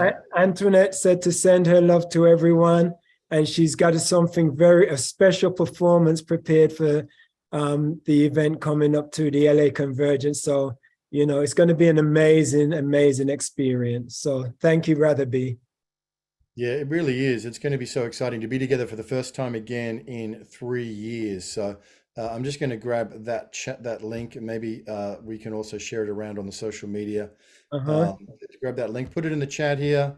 There it is. And, and there's still spaces available. The Wisdom, it's going to be amazing to be there together. Lots of us coming together. So thank you, Pato. And it's kind of perfect that we just reflected on the Caravan of Unity. What an awesome song. What an awesome video. We came out of the Holy Land experience in February 2020, fired up to do this Caravan of Unity across the United States as a culmination of the road to 2020. And then, of course, we all know what happened. February, March 2020, the world got shut down, so we had to adjust. But it was in that period, really, that our next speakers, our next guests, our next friends who are coming to share, we really went to a new level of creativity. And what can we do during the lockdown? I do want to acknowledge, just how amazing it was, Kristen, to start with the torch. With the torch, it was also the torch of compassion as well. That came forward with the lamp of unity and the torch of peace in Ethiopia 5 years ago. So let me introduce our next speakers, next amazing, brilliant, genius people that have been such an important part of this journey. John Elliott Raymer is an American entrepreneur, civic leader, inventor, and musician. He's co-founder of several technology companies, including the Compassion Games, Survival of the Kindest. And it was in the role of the Compassion Games John and Summer first came to Ethiopia 5 years ago. And John, of course, is the founder of the Sign Alliance. Summer Joy Raymer is the Global Chief Joy Officer. Yes, Global Joy Officer of Compassion Games International and co-founder of the Sign Network. Soon to be author of The Garden of Joy, a cosmic 65-day journey where joy blooms and dancing dreams fly. All Summer Joy is being and doing in her local communities and globally is for social justice, healing, separation, and peace on earth by 2030. My beloved friends, John and Summer, it's so wonderful to have you with us in the symposium as we reflect back 5 years ago. We met in Ethiopia, as many of us did, and along the journey, so much has happened since, John, the emergence of World Unity Week, which we really co-steward together with the teams coming together, that extraordinary space. It's a privilege and a joy and a delight to have you both with us in the Unity Earth Symposium. Wow. Woo. What a wave to surf these last couple hours. Just so many incredible prayers and blessings. And dear Kristen Hoffman inspired us to get the compassion torch out of our car, which hangs in the front. And as we are so holding on to the roots, the gratitude of the roots of Unity Earth and the caravan of unity, as we, all of us that are here in this room and that are catching this live stream and listening, we are all in the caravan of unity together all the time. And just so many incredible images to be after Pato and our dear sister Antoinette, and to see all those images. There is this incredible joy that is Unity Earth. And, we are family, the diversity, the amazing experiences that I can feel pulsing through this torch as we were the last time physically together in the Holy Land on Mount Megiddo, as this compassion torch floated around that circle. And in Ethiopia and all of these places. And to hear 5 years is like, wow. And yet here we are in the tail end of World Interfaith Harmony Week 2023, an incredible full moon. We're on the tail of Aquarius. Aquarian, as Dot Maber sent us a message. Just so grateful. And, so many of the images that flow through our albums in our home are with Unity Earth. Yes. I mean, you weave through the tapestry of everything that we've been up to all these years together. Even though we're in Bozeman, Montana right now, I feel like I'm right there in that bus. I think of the bus in one of my favorite memories is it was Pato and Rocky Dawoni and the incredible rabbi who was Gabrielle, and just this music started to emerge. And John had his guitar, and we're in the bus, and it was hot, and we were on our way back to Addis Ababa, and this incredible experience emerged in the bus, and everyone began to sing. Do you remember what that song was? And it just stand up. Yes, but it just kept emerging, and everyone kept contributing and standing up, and music and the sweat coming off the strings, and that is Unity Earth. And everyone's welcome. And Ben makes sure that everyone's voices are heard. Yes. And in every circle, I just feel the heat from all of you in this room, and our prayers and our actions, as Lila June so articulated in her 2-minute prayer that felt like an infinite prayer. So I'm going to pass the torch to my beloved husband. Yeah. Well, this is a really challenging experience for me. This is my life. I'm so grateful. That video that Pato made, that's not fiction. It's real. That happens. All that stuff. This is our destiny. There's a love force that is waiting to be a powerhouse. As Dr. King said, a world house, a beloved community. We are experiencing it. I am so grateful. It's funny, Ben, when I first saw the order, I said, we're doing a prayer. Didn't want to do a prayer. Then when I realized we weren't doing a prayer, I wanted to do a prayer just to say, thank you, God. Thank you. Thank you. I think that's what you said at the Wailing Wall. That's it. That was the prayer that you brought to the Wailing Wall. And the thing about Lila and the thing about other voices here knows that prayer is not enough. We need that follow through of that love into action. And it's happening. We together are making waves. We do that for each other. We are making synergy. There are synergy projects happening right now in support of Compassion Games. The 40 days for Dr. King is turning into the Support for Humanity Rising Summit on Ukraine and a teach-in all this month. I have so many examples of how we're actually really producing results together. I wouldn't have it any other way. I get that we need all of it, the vision, the strategy, the tactics. Operationally, we need change now. The world is at an incredible moment. Annihilation, Armageddon, these are terms being used now as we see an escalating situation where the only answer is love. Beyond the conflicting interpretations, respecting every view. That's the power that we're bringing. We had Jonathan Granoff giving his incredible teach-in. We're calling them teach-ins. The wisdom of Dr. King and human security for all at this moment. We have everything we need. But we need to do what King said, learn to organize as effectively for peace as those who love for war. And it's an experiment. And I just want to honor you, Ben, for creating the vision and the space for us to kind of figure this out together. Chief Perry was there yesterday. Many of us were. I got messages from a ton of folks. And Phil gave this incredible perspective from the indigenous view on this moment of nuclear war or peace on earth by 2030. So the solidarity I feel, the privilege I feel to be in this canoe, creating these tales of synergy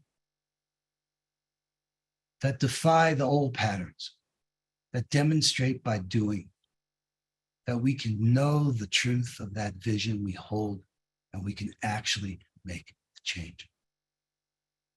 Thank you, thank you, thank you. I won't let you down. You've never let me down. God, I'm so grateful to be in this moment with this spiritual family. Thank you. And we pass this torch to every single one of you. Onward journey. Onward. Onward, paddle on. Come on. Ain't no stopping us now. Brother John Raymer and Summer Joy Raymer. And we We're just stand up on them. together, brother. We stand up together. Yeah, keep going, keep going, keep going. Ain't nothing going to stop us now. Thank you. Thank you for the incredible gifts of the MLK 40 days of peace and unity and the incredible offerings that have come through that and continue to do that. It's amazing. We're blessed. We're deeply, richly blessed. John, I join you, as I'm sure many others do, in that prayer of thanksgiving as we just take a breath and we reflect on where we've come from, where we've been, and all of that matters. And yet, really what really matters is what happens now and what do we do now? And so, you know, in that spirit, just deep bows to you two for everything that you give, all your commitments, your gifts, your genius, your great hearts, and for the great example that you send and shining your light out brightly in so many different spaces and places. Deep bows to you, John Raymer and Summer Joy Raymer, and thank you for being with us today to mark this moment in time in World Interfaith It's a Harmony Week. real honor. You know, and I know God gave me Summer. It's the greatest gift, right? Everybody knows that. Don't think I don't know that. Serving you, to serve this world, and to have the joy of my part. Back at you. Wow. We're all pretty blessed. Blessings. Love all of Much you. is give, much is required. It's really easy to be here in this space. Thank you. One of the greatest honors of my life is being in relationship with my husband and with Unity Earth. I'm in. I'm in. Let's go. Let's go. One of the joys of this journey, as John's saying, is that you have the vision and the incredible visionaries that are on the planet at this time, and there are many. The challenge is then execution. And I actually want to just take a moment to do a special shout out to Laura Rose and Emmanuel Kunzelman, who I believe are still with us late at night in Europe, or wherever you may be in the world. But thank you. Thank you for Purpose Earth. Thank you for your spirit of generosity, which has empowered us and enabled us to put this on today and to be working towards what we're doing in Los Angeles, and also engagement for the Hollow Movement and so many other extraordinary things which are in the field because of your generous spirit and heart. It takes all of us, and it definitely does take resources. It also takes people with positions that are influential, and our next speaker is one of the great diplomats that is connected. I'm so grateful across the world to be connected to people who have got real influence in the world. Ambassador Anil Trigunuyat is our next speaker, and let me share with you that Ambassador Anil is a former Indian ambassador. He doesn't have a long introduction because he's a very humble man, but he's a former Indian ambassador to Jordan. He took us to meet King Abdullah in Jordan. We were preparing for the Holy Land Living Water. Amazing global diplomat, an Indian ambassador, now a peace ambassador with Unity Earth. He's many other things beside that, I can tell you, but he stands for dialogue, diplomacy, and peace for the larger good of humanity. It's a tremendous honor to have Ambassador Anil Trigunuyat sharing with us today.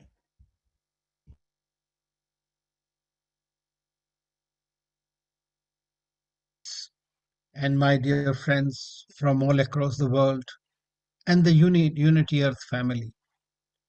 We are meeting virtually once again because of the pandemic, and I hope you all are keeping safe and sound and healthy, along with your family members, friends. May God bless you all. We always say that Sarve Bhavantu Sukhana, Sarve Santu Niramaya, Sarve Bhadrani Pashyantu. Everybody should be happy, everybody should be blessed, be healthy. We believe also in something called Vasudhaiv Kutumbakam, means the world is one family. In like Unity Earth, we are all one family. Peace is indivisible. Nobody can decide on what peace for one and the peace for the other. It has to be pervasive. Om Shanti. It has to be there for everyone, within and outside. And I pray for that for everyone. I'm so happy to be part of this Unity Earth journey. But I would like to just quote a little bit from Swami Vivekananda when in 1893 he was speaking at the World Parliament of Religion in Chicago, and he called everybody my brothers and sisters of America. They believe they were from all religions of the world. And he always mentioned that we say that there should be common ground for religious unity. But he said that I'm not going to venture into my own theory. But if anyone here hopes that this unity will come by the triumph of any one of the religions and the destruction of the others, to him I say, brother, yours is an impossible hope. So Christian does not have to become a Hindu or a Buddhist, nor a Hindu or a Buddhist to become a Christian. But each must assimilate the spirit of the others and yet preserve his individuality and grow according to his own law of growth. So there is nobody who can just survive alone in this world. We have seen that the exclusivity has led to intolerance in each other's doctrine, and that is a mutually destructive syndrome that should be avoided by everyone. Historically, religions have played a very important role in shaping the world, and we need to understand that what are those shoes there on which we can work together, and that is the human soul, the well-being of everyone is the most important thing. No peace can be achieved when we are looking at one upmanship. So this is something, Matthew White, historian, he has said that top 100 atrocities of the world, at least 11 were for religious reasons. Similarly, the Encyclopedia of Wars also talks about that out of the 1,760 odd known and recorded conflicts, at least 123 can be classified as religious wars. And that has been the primary cause. Today also we see that kind of a thing that is happening. So we have to look at something in a more comprehensive manner. I'm so happy that Unity Earth and all our friends, Ben and others, brothers, have really done amazingly well across the world for talking about peace, to bringing about peace among warring communities, warring religions, groups, and have conveyed the message of love and friendship and peace to the world. I'm very happy and fortunate to have been associated with Unity Earth and have gone with them or as a part of this group with such noble souls to Jerusalem, to various parts of Israel, in Jordan, when we had our Unity Earth Summit. And I know that it may not have a visible impact for anyone, but it has definitely shaken the conscience of those who did not believe in peace by talking. It is important to believe in peace, follow the peace, and also imbibe the peace within yourself for everyone else. And I think that at this point, this is what is needed. The world is suffering immensely from the pandemic and its impact. It has not gone away as yet. Moreover, we are having another major problem with Russia-Ukraine war, which is not ending because of geopolitical reasons. Now, geopolitics, for the heck of it, is something that is going to further decimate and take the world towards another destruction. So let us hope and pray and strive for ending this war as far as we can, make the efforts. We must, to our governments, to our people, say that we must try everything that can end the war and the suffering for the ordinary people, whose fault is nothing. Just being a citizen of a country, is that their fault? So I think that we need to work together.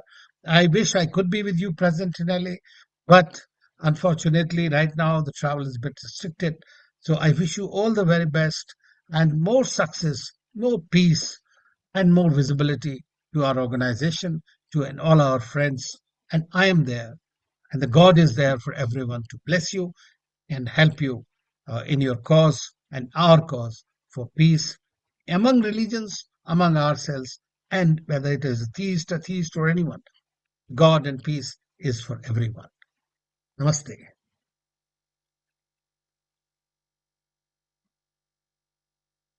Hari Om. Hari Om. Thank you. Thank you, Ambassador Anil Trigunayat, for those wise reflections, insights, and prayers. We're very, very grateful. And again, deep, deep gratitude to John and Summer for their beautiful, heartfelt sharing. So much of it happened, Irina. I'm going to bring Irina up here because I just can't do this without her. So much of it happened 5 years ago. We had met, you and I had met on the Mystic Express through India, which Yanni had worked on, and you were a guest. You were one of 2 guests that we had, and we had about 10, 15 people running the program, and we had 2 guests. It was a bit top heavy, but it was worthwhile because that's how I met Irina and also Rebecca Humphreys. But since then, Irina, you and I had a magical moment, a mystical moment on the banks of the Ganga, where we just sat there for a few moments and we both looked at each other and realized that we were going to work together. It was a very powerful experience. And since then, you've really been, more than just a right-hand person. You've been a leader, an organizer, and a driver for Unity Earth. And a lot of the stuff we're celebrating today wouldn't have happened without you, including what happened in Ethiopia, certainly what happened in the Holy Land, and so many other things, the World Unity Weeks, etc., etc. But just to introduce this video, would you say a few words? Maybe, I think Summer Joy referenced the song Stand Up Together. This was the original kind of acoustic, unplugged version of it that Dane Kennedy did with Jason Kelly. And that's the soundtrack to our next little video. But would you like to say a few words about it, Irina? Oh, what can I say? The memories and the reflections in the last hour have been so emotional. So thank you, Kristen. Thank you, Pato. Thank you, John and Summer, for taking us back into those sacred moments. Ethiopia was such a profound gathering and profound journey. I think all of us who were there, and from memory, there was 75 or 80 or maybe even 90 representatives from around the globe. I don't think that our lives were ever the same after that trip. There was something so deep and sacred that happened on that trip, on that unified gathering, individually, but also collectively as our Unity Earth network. I think Unity Earth went on a global path, and we're still going, we're still growing, and we're still leading the way and pioneering this collective change on the global level. And I cannot be more grateful and honored that I had that moment with Ben on the River Ganga in Rishikesh. We did not know how we're going to work together, what's going to happen. But yeah, that moment was as profound as Ethiopia trip. So yes, take us back and let's stand up together.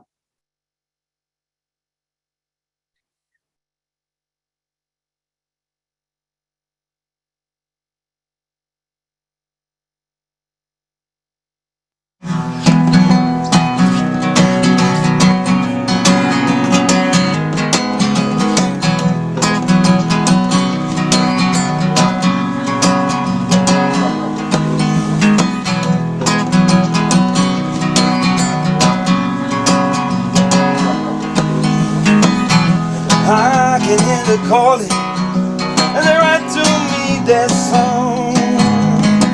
I can feel their spirit as they're singing me back home. They travel across the land, all our people still so strong, to take his ear back to This trip, which was organized in the celebration of World Interfaith Harmony Week with UNITY Festival and in partner with the other organizations, it has Buddhist, Muslim, Christian from different denominations, the Sufi, Sikh, the indigenous, the Aborigines, peace activists, musicians, spiritual leaders, people from different walks of life, marching together in unity, praying together for peace to prevail throughout the world, honoring the difference we have, but knowing our destiny is one. So let's stand up together. Bring your totems to our fire. Let's stand up together. Bring the spirit back to life. UDA means to me something very special because it mixes things that are very important. It mixes spirituality and art and music. And inter-spirituality or interfaith, it's like an orchestra. You have many different kinds of instruments and each instrument plays a tune. Nowadays, each instrument believes that he's the best instrument, but we would like humankind to play all their tunes and all their instruments together, because the harmony of a symphonic orchestra is because of the diversity. And so each and every one of the spiritual tradition is welcome. And I think UDA is a way of showing how we can play together, and out of the cacophony brings symphony. Yeah, let's stand up together. Bring your totems to our fire. Let's stand up together. Let our tribes all unite. Oh. Ethiopia is such a perfect place for UDA. It's a mystical country with an extraordinarily rich history. It's the oldest Christian nation. You know, it's very old lines of the Jewish religion. It's a very sacred place for Islam. And it's just imbued with a deep mysticism and spirituality. We're in a beautiful hall. It's the older part of the African Union that has so much history. And we had our special honored guests, the President of Ethiopia and the Patriarch of the Ethiopian Orthodox Church. And we received their wisdom, and they saw us bringing the world to Africa in a spirit of humility, in a spirit of brotherhood, in a spirit of peace. At the African Union, we build also a bridge between policymakers, religion leaders, secular groups, and grassroots people together without leaving anyone. In other words, this was the manifestation of the Golden Rule, the manifestation of the Universal Human Rights Declarations. And those who put this together will set a good example. To me, this is truly the manifestation of the World Interfaith Harmony Week. Won't you sing with me, my sister? Won't you sing with me, my friend? Yes, sing with me, my brother. We will fight this to the end. Let's stand up together. Bring your totems to our fire. Let's stand up together. Bring that spirit back to life as we place them in that sand. Like the eagles, they're so high. Let's stand up together. Let our tribes all unite.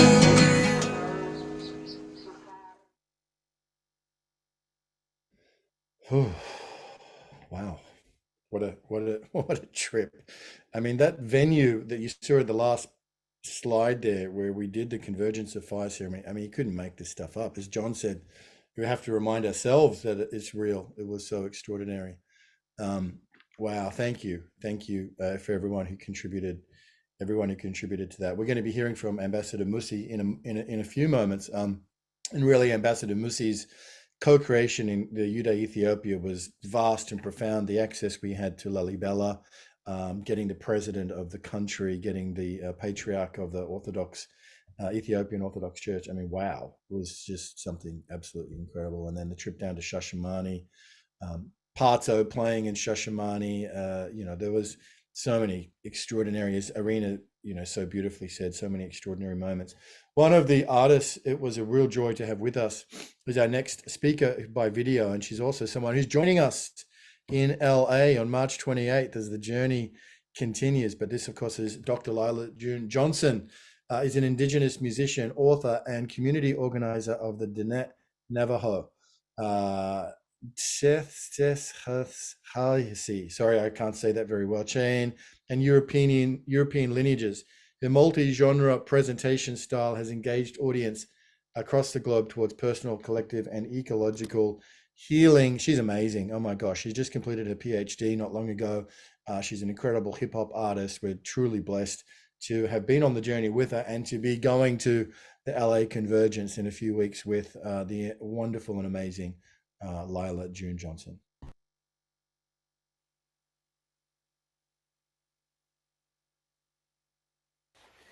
So my reflection on the past 5 years with Unity Earth.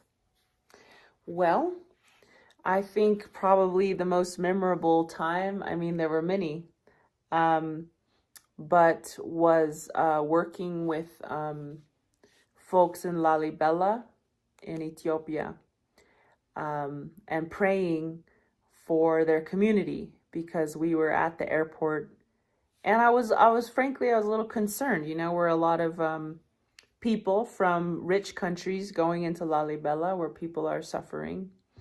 We're going in and we're leaving, you know, like, what are we doing? How are we helping?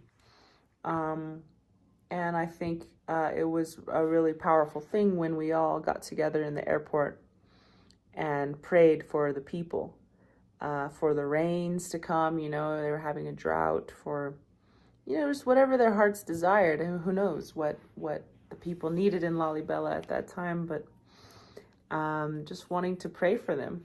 And I think that's probably the most memorable memory I have. I'm also really grateful that I met relatives from Thailand who are not Thai, but are actually from the Gazignong community, or the Karen nation.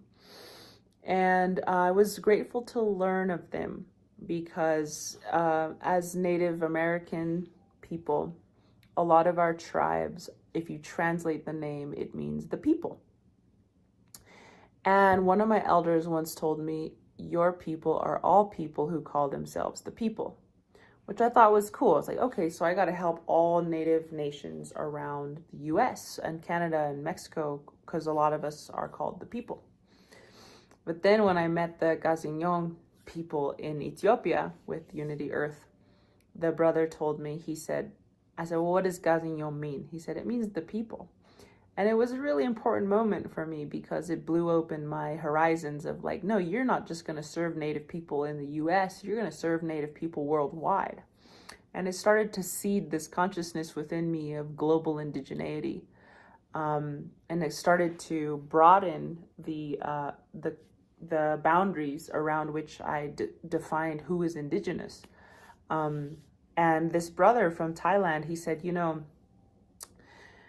when I was a little boy, the Thai kingdom would come into our villages and they would force us to speak Thai. And they wouldn't let us use the bathroom unless we asked in Thai. And many of the children would defecate in their pants or urinate in their pants because they couldn't speak Thai. And this was all designed to humiliate the the hill tribes of what we now call Thailand, to humiliate the language out of them and to get them, to force them to speak Thai. He also told me that the Thai government was forcefully converting his people to Buddhism in these schools, that all the kids had to become Buddhist.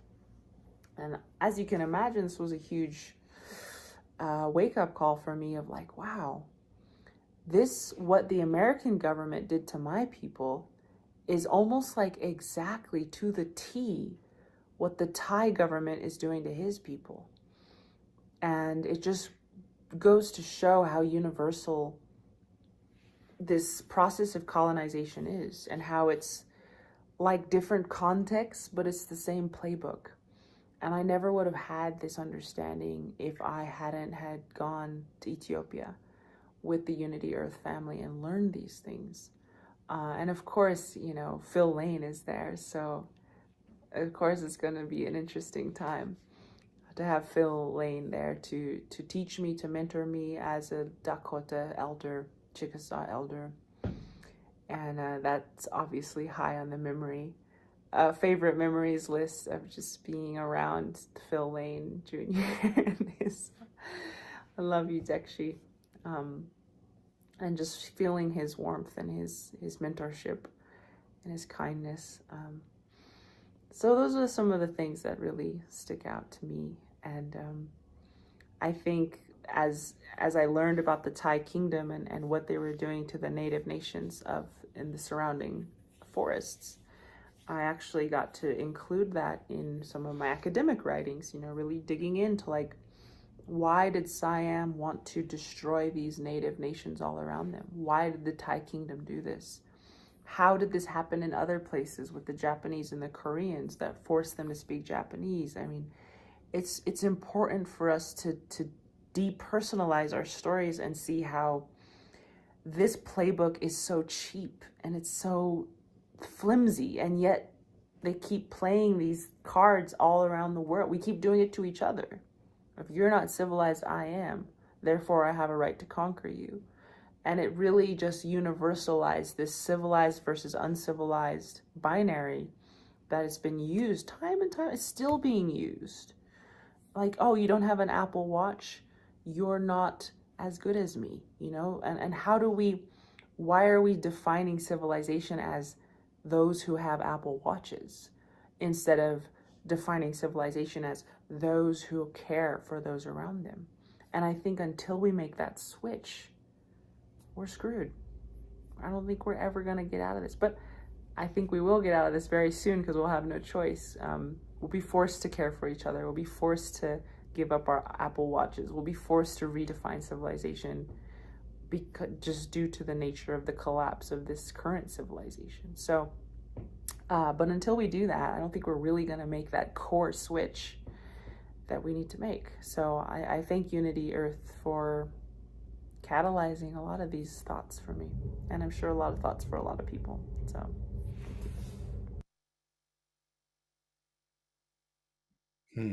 Beautiful. Beautiful, sister. Thank you very much for those reflections and insights and sharing some of the learnings along the way, deep learnings and rich for so many of us working in an intercultural space. It's funny, the world is a big place, and yet, as Lila June said, the stories, there's only so many stories. In some senses, the themes of each story are so similar across so many different contexts. Thank you, Sister Lila June, and we're super excited to have you coming to LA for the LA Convergence. All right, our next speaker, as I mentioned earlier, is Ambassador Musi Hailu, someone who again has played an incredibly, deeply seminal role for Unity Earth over many years. Ambassador Musi is the ambassador of the United Religions Initiative to the African Union. He has an extraordinary legacy of working on peace efforts right across Africa and across the world. One of the world's great peace ambassadors. We're blessed not just to know Ambassador Musi, we're blessed to have him on the planet with us at this time. He is an angel, really, that is working in so many different contexts in so many different ways. And our hearts and compassion are with Ambassador Musi, who recently lost his dear beloved mother. So let's hear some reflections from the great Ambassador Musi. Dear brothers and sisters, on behalf of United Religions Initiative, I present you greetings of peace and blessings.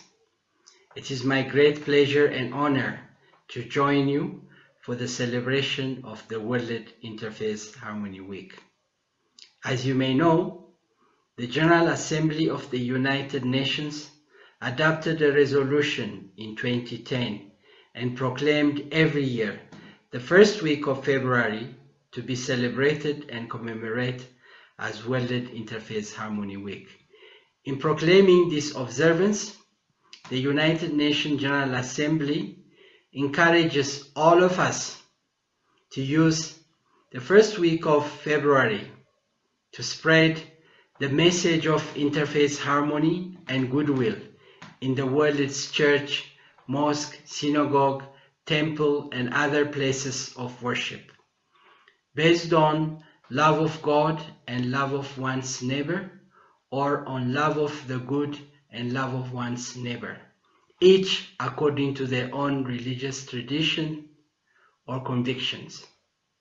Welcoming this resolution, today we are celebrating the World Interfaith Harmony Week, as it provides a platform, 1 week in a year, where people of goodwill can show that they have not given up on striving together for a world where the dignity of all is recognized and respected. A world without hatred, hunger, prejudice, and greed. A world where peace and justice might regain amongst us, regardless of our race or religion, color or culture. A world where noble sentiments do not remain as just sweet words, but give rise to a moral force and energy that ignites all that's good in the soul of humankind. Interfaith Harmony Week reminds us of the vision of a world in which our differences are seen not as the barriers to peace, but essential resource for weaving together the fabric of our common humanity. World Interfaith Harmony Week is an opportunity to focus global attention on the efforts of religious leaders, interfaith movements, and individuals around the world to promote mutual respect and understanding between followers of different faiths and beliefs. This week will also allow for the whole of humanity to recognize the richness of our diversity and to appreciate more deeply that the common values we hold far outweigh the differences. My sisters and brothers, on this Interfaith Harmony Week, may the power of our convictions infuse purpose into our actions, that we may be part of extending the reality of peace, mutual respect, human dignity, compassion, healing, and social justice to all the peoples of this precious planet. And may our gathering be filled with deep connection to one another and to this great movement towards peace, justice, healing, reconciliation, indigenous peoples' rights, preservation of the environment, and human dignity. Dear sisters and brothers, for so many years, our world is characterized by nightmares rather than dreams, discord rather than harmony. There is too much suffering. There is so much war, poverty, disease, displacement, environmental degradation, violence against women and children in too many places, inequality, injustice, political instability. And yet, into the terror of this nightmare, come your voice, the voice of grassroots, the voice of spiritual people of all faiths, speaking and singing words of compassion and hope, forgiveness and love.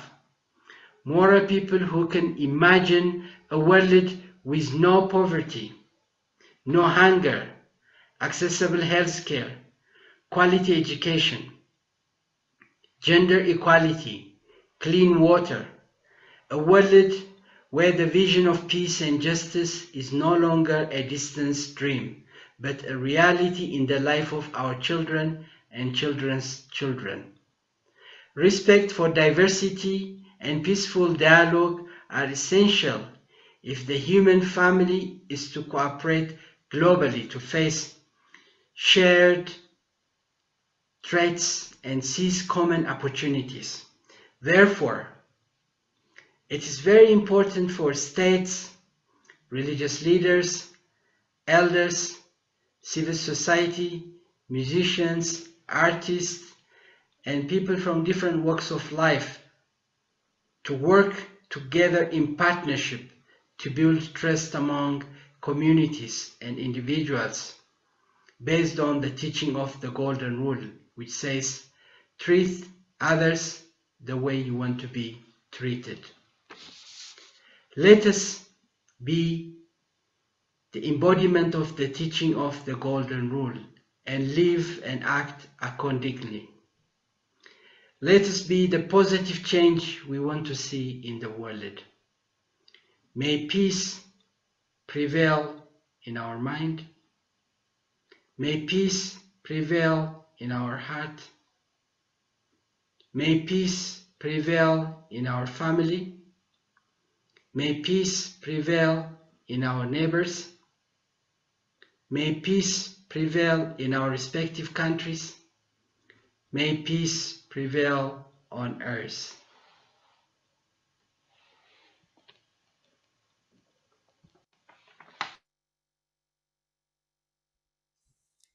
May peace prevail on earth. Thank you, Ambassador Musi, for those beautiful reflections and your prayers. Thank you.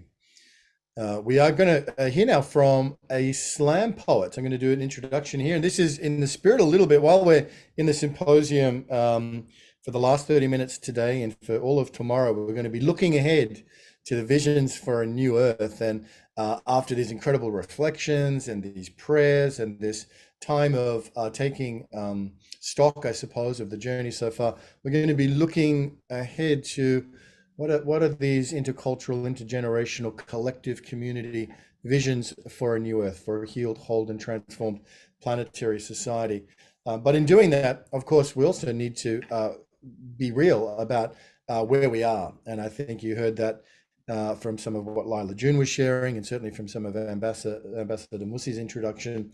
And in the spirit of like acknowledging where we are, the essence of this slam poetry. So I'm going to introduce German poet Katharina Wendtley, with more than 500 performances in over 15 countries on 3 continents. Katharina Wendtley is one of the most successful slam poets in the German-speaking scene. She organizes and presents monthly international poetry slams and the biannual Art, Visuals and Poetry Film Festival in Vienna. And you can find more at KatharinaWendtley.com. I'll put that link in the chat. But let's hear from Katharina. Nimmermehr viel Zeit Menschen quer, gereiht das Gewehr, bereit gegen Wehr, verleiht Degen Speer, gar Flair jedem Herr, sein Eid immer Herr, vom Leib Seelen leer, blickt Neid schlimmer wer, bloß schweigt. Lasst uns schweigen. Ein schweigendes Inferno hat keine Geschichte je gesehen. Schweigen und nichts tun, so kann die Welt sich weiter drehen. Erst in der Stille wird Ungehörtes laut. Die gebeugte Mutter hebt nun ihr Haupt. Ihr Kopf wirkt kahl, die Haut gar fahl, blutgetränkte Bäche, die Augen, schmutzversenkte Fläche, ihr Rücken, die Lungen verstauben, sie kann sich schwer bücken, kaum Kraft in den Beinen, ihre Kinder, die weinen, ihr Wille vermodert und ihr Körper lodert. Einst hat sie herrlich geschienen, prächtig glänzte ihr Kleid, mächtig und stark ihr Leib. Gab Schutz den Schützlingen, pflegte sie wohlgenährt. Wir nahmen selbstverständlich, nahmen sie aus, gar schändlich. Endlichkeit blieb ewig unbemerkt. Plastik auf Erde, Wälder zu Asche, Wolken zu Staub. Im falschen Licht tickt falsche Uhr. Gewohnt, Nächte stets zu vertagen, werden wir morgen begraben, worauf wir heute stolz thronen. Stürzen wir die Monarchie der Natur, entreißen wir Bäumen ihre Kronen. Im Wahn des Menschenstrebens, Traum zerstören wir unseren Lebensraum. Im Grunde bleiben wir eine Runde eingebildeter Affen, die einander geizend begaffen, auf Frieden pfeifen und anstatt zu Friedenspfeifen gleich zu Waffen greifen. Wir führen Ameisen Kreisen, Kriege manipulieren, Wahlsiege für Machtaufstiege, bedrohen uns mit Macheten wegen diesem oder jenem Propheten. Wir sind der Krebs des Planeten, schimmeln nicht nur an Kanten und Ecken, nicht auszuradierende Flecken, die Seuche, schlechthin Homo sapiens, der Affe, der denkt und spricht, der Feuer benutzt als Licht, der sicher hebt, der aufrecht geht, der nach Großem strebt, der im Weltall schwebt, der für sich nur lebt, der das Ende prägt. Homo sapiens, verbissen, gerissen, vernünftig, doch ohne Gewissen, nicht künftig. Doch taubstumm sollen wir nicht bleiben, jung sind wir, lauter als Schweigen, zahlreich und klug, mutig, die Herzen, die Natur in uns unmöglich auszumerzen. Nicht länger können wir untätig warten. Verantwortung ist eine Antwort auf eigene Taten. Ein Planet, unser aller Reservoir, jeder Körper, Memoir, Atem, als Fundament Handeln, als Testament der Zukunft. Wir sind die Zunft, ohne Wahl, ihr habt's verhunzt, ihr sagt's egal, nun heißt's Kunst, gegen Stahl, Vernunft, der Moral, ein Uns für ein All.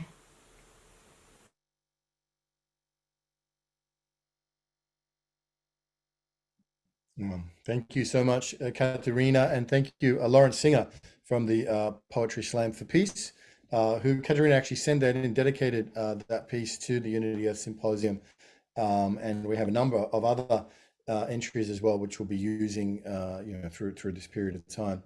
Thank you, Lawrence. Thank you, Katharina, for that. Friends, we're now going to shift gears a little bit. We're going to go from the looking sort of one direction. We're going to swivel around and start to look into where we're headed and where we are going. The spirit of this symposium, really, Visions for a New Earth, is all about harvesting and hearing the many different perspectives of where we could be, how we could be, what it looks like in a healed, whole, transformed planetary society in harmony with all of life. And our very first presenter, so we're getting a head start on tomorrow, and it is amazing vision around education and the incredible inspiration from Indigenous wisdom and also other sources for the future of education, what education could look like in the new earth. And it's from Professor Peter Blaise Corcoran. Peter Blaise Corcoran is Professor Emeritus of Environmental Studies and Environmental Education at Florida Gulf Coast University. He has served as visiting professor in sustainability and education at universities in Australia, Kenya, Malaysia, Costa Rica, the Netherlands, South Africa, and the Fiji Islands. I recently had the privilege and pleasure of having Peter Blaise as a house guest here in Melbourne. Extraordinary man. We send you all of our love, Peter, as you go through your healing journey. Also, Peter Blaise is senior advisor to Unity Earth as well. So we're very blessed to have him as part of the leadership, the large leadership team of Unity Earth. So let's hear, and I just will acknowledge there was a bit of wind in this recording, but do stay with it. This is a profound Visions for a New Earth on education by Professor Peter Blaise Corcoran.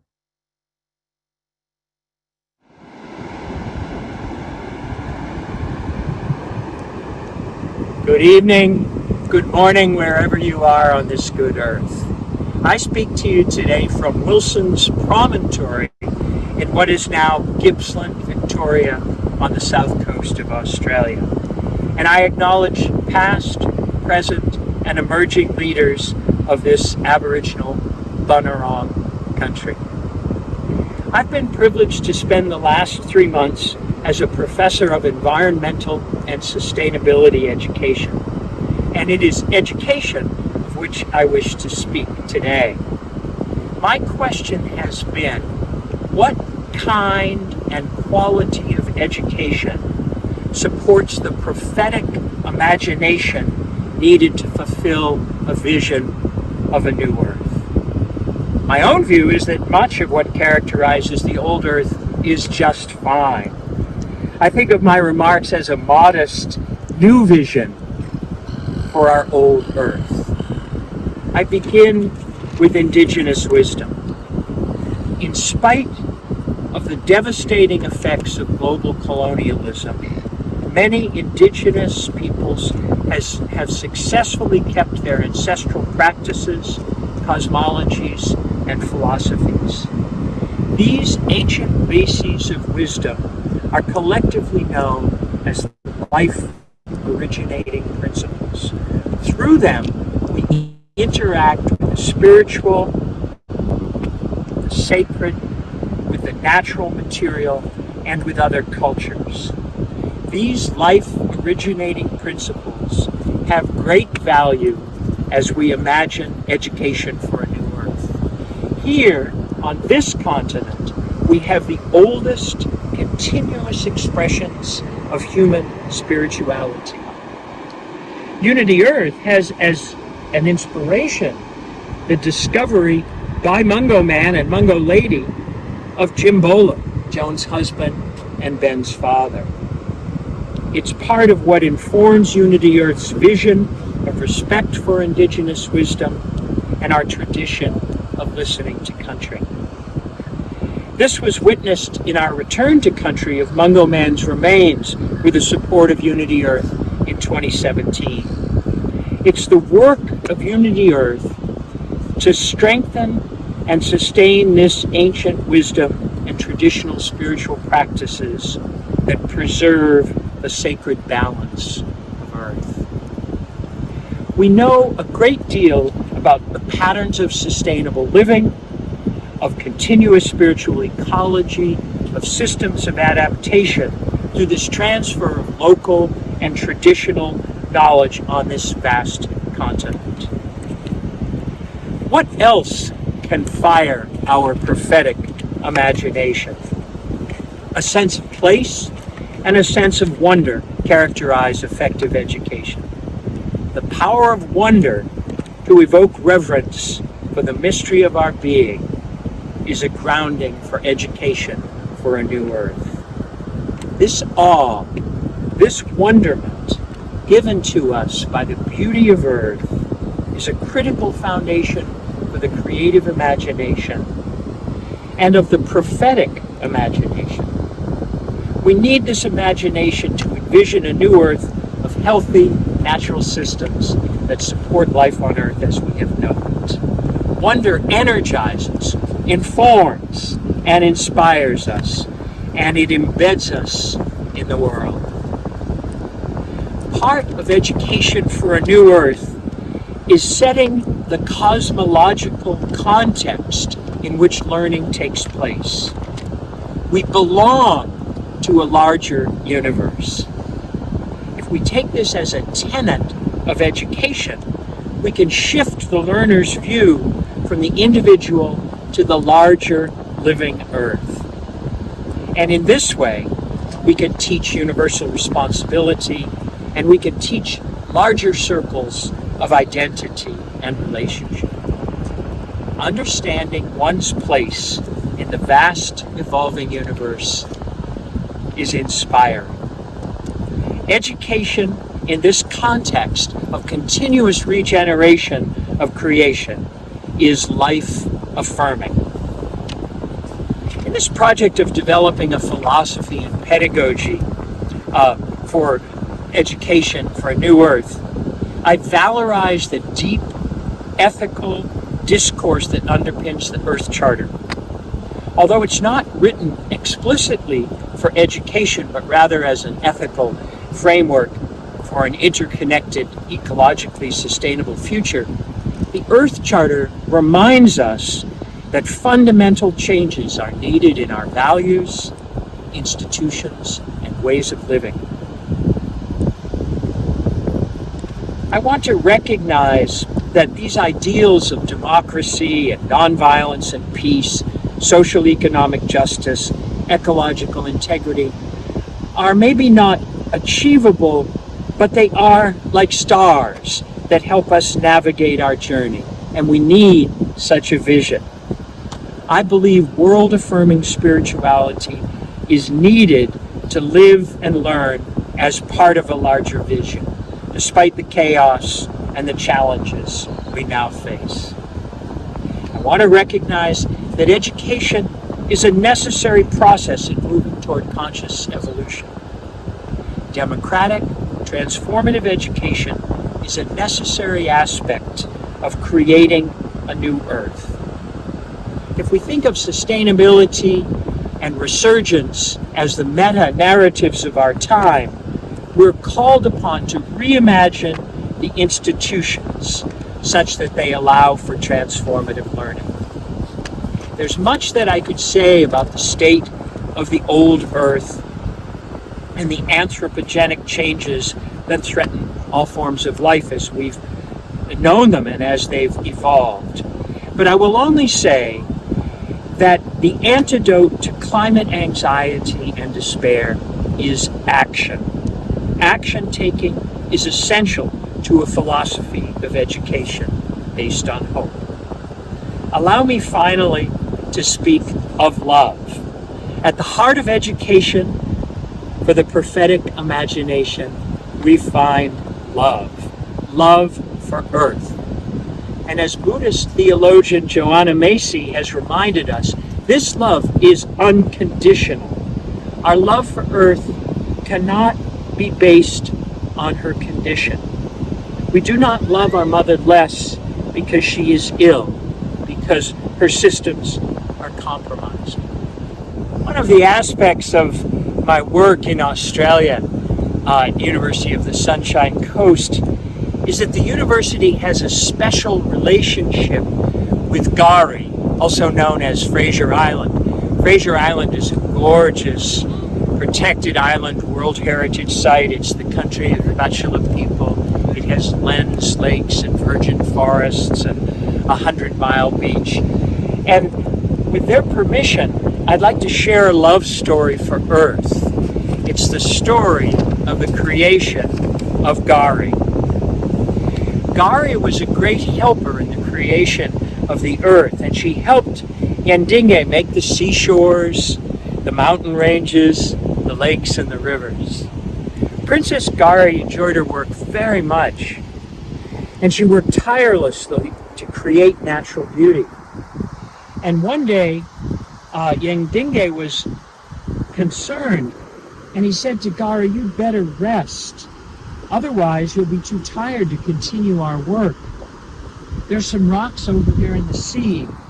Why don't you go and lie down and have a sleep?" So she laid down on the rocks and she had a long sleep. And when she awoke, she said to Yandinge, "I think this is the most beautiful place we have ever created. Please, Yandinge, may I stay on Earth forever?" "Oh no, Gari, I can't allow that. You are a spirit. You must be here with me." But she pleaded, and finally Yandinge agreed. "You may stay here, but you cannot stay in spirit form. I will need to change you." So he changed her into a beautiful island. So she wouldn't be lonely, he made some beautiful trees and flowers, some lakes that were specially mirrored so that she could see into the sky. He made creeks and laughing waters that would become her voice, and birds and animals to keep her company. He gave these people knowledge and laws, and he told them how to create so that their children and ancestors would always be there to keep Gari company. So she fell in love with Earth, and she is still here. So as you think about your vision for a new Earth, may your prophetic imagination be fired by indigenous wisdom, by wonder, by earth ethics, by action taking, and by love. Thank you. Thank you, Professor Peter Blaise Corcoran. What an extraordinary offering that is as our first vision for a new earth on education. And Peter Blaise is eminently suitable and suited and credentialed to give us such a vision for a new earth based on, and let's just look at these these elements: indigenous wisdom, wonder, earth ethics, action taking, and love. I feel like that is a profound basis for Visions for a New Earth and for education, what it could be, what it can be. As Peter Blaise has invited us to fire our prophetic imagination, what a perfect turning from our moment of reflection to a moment of envisioning, of dreaming, of firing our prophetic imagination. We'll talk more tomorrow about the origins of this spirit of a new earth, going back to the prophet Isaiah, beloved prophet by millions and billions around the world.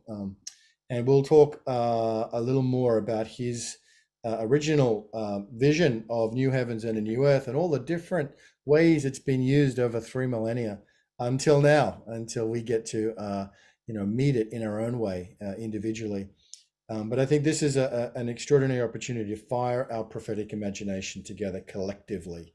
Thank you, Peter Blaise, for helping us begin that process of envisioning a new earth and what it could mean for education. And I think anybody, when you seriously think about transformation of society, of culture, and societies, all of the forms that need to be transformed, I think we have to come back to education as a critical tool of that transformation. It really is the beginning and the end of how we change culture is at the coalface of education. So thank you so much, Peter Blaise Corcoran. My friends, we're now going to have something extremely special. There's magic in the air. There is magic in the air. We've heard a little bit about some of the magic, some of the magic from Pato, and some of the magic from Kristen, and some of the magic we shared over these years, Irina and John and Summer, and so many moments truly of totally trans-rational, powerful, spiritual, beautiful, wonder, full experiences filled with love.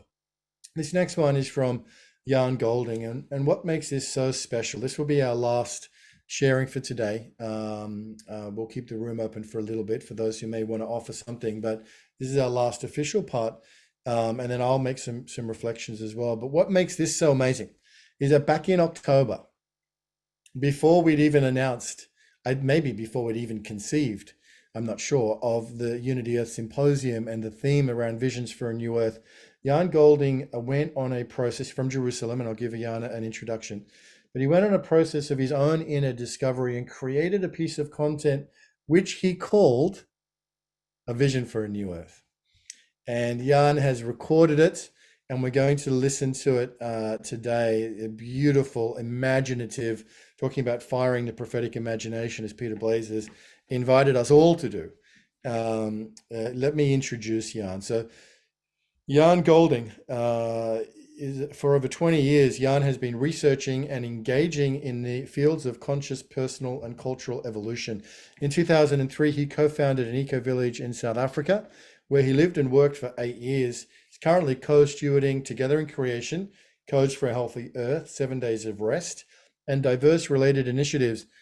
And yes, it was written back in October and titled A Vision for a New Earth before we'd even announced this symposium. So friends, sit back and listen to this. This is a close your eyes kind of moment, and just let's experience this together, and then we'll come back for final reflections and for wrapping up.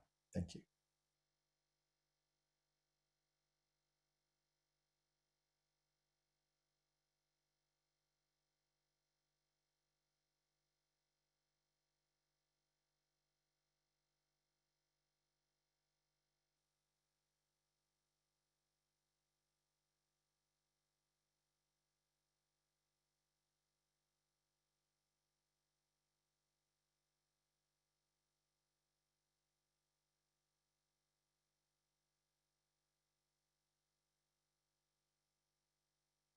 A vision for a new earth.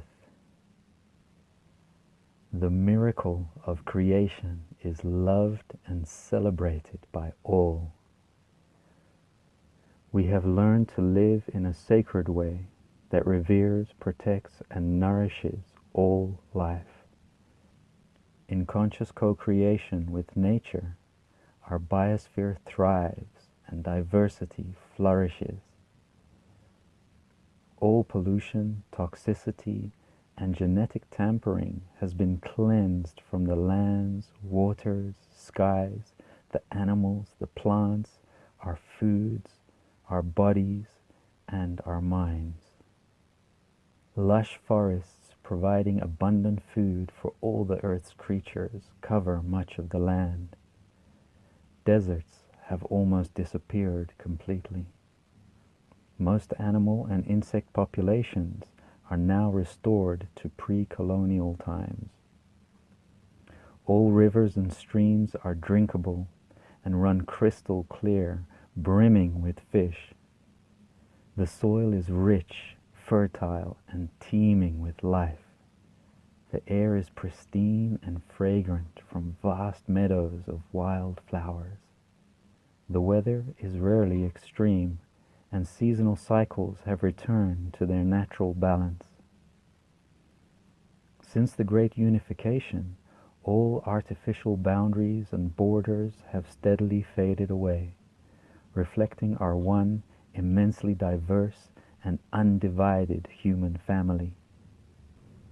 All forms of violence, oppression, poverty, hunger, and divisions of color, belief, gender, and status have dissolved into memory. Through ancient and evolutionary therapies and healing practices, we have healed from our personal and collective traumas and addictions and released them in sacred ceremonies around the world. Coupled with the renaissance of natural medicines, vitalizing foods, and a toxin-free environment, our health flourishes and disease is rare and short-lived. Our longevity has almost doubled as our vitality and expanding consciousness continue to invigorate each other. At the same time, our population numbers are intentionally and naturally maintained to ensure optimal harmony with all of life. We have humbled ourselves to the infinite ways of communing with the divine essence of existence. We honor the many paths and practices that support each of our unique journeys into an ever more embodied experience and expression of love. We have learned to communicate deeply with animals, trees, elementals, and many more visible and invisible manifestations of life. All children are safe from human harm and supported in their fullest blossoming.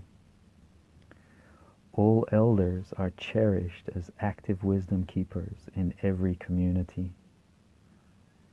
Rites of passage from conscious conception to natural birthing to adolescence to lifetime celebrations and conscious dying are held in sacred ritual as couples, families, and communities.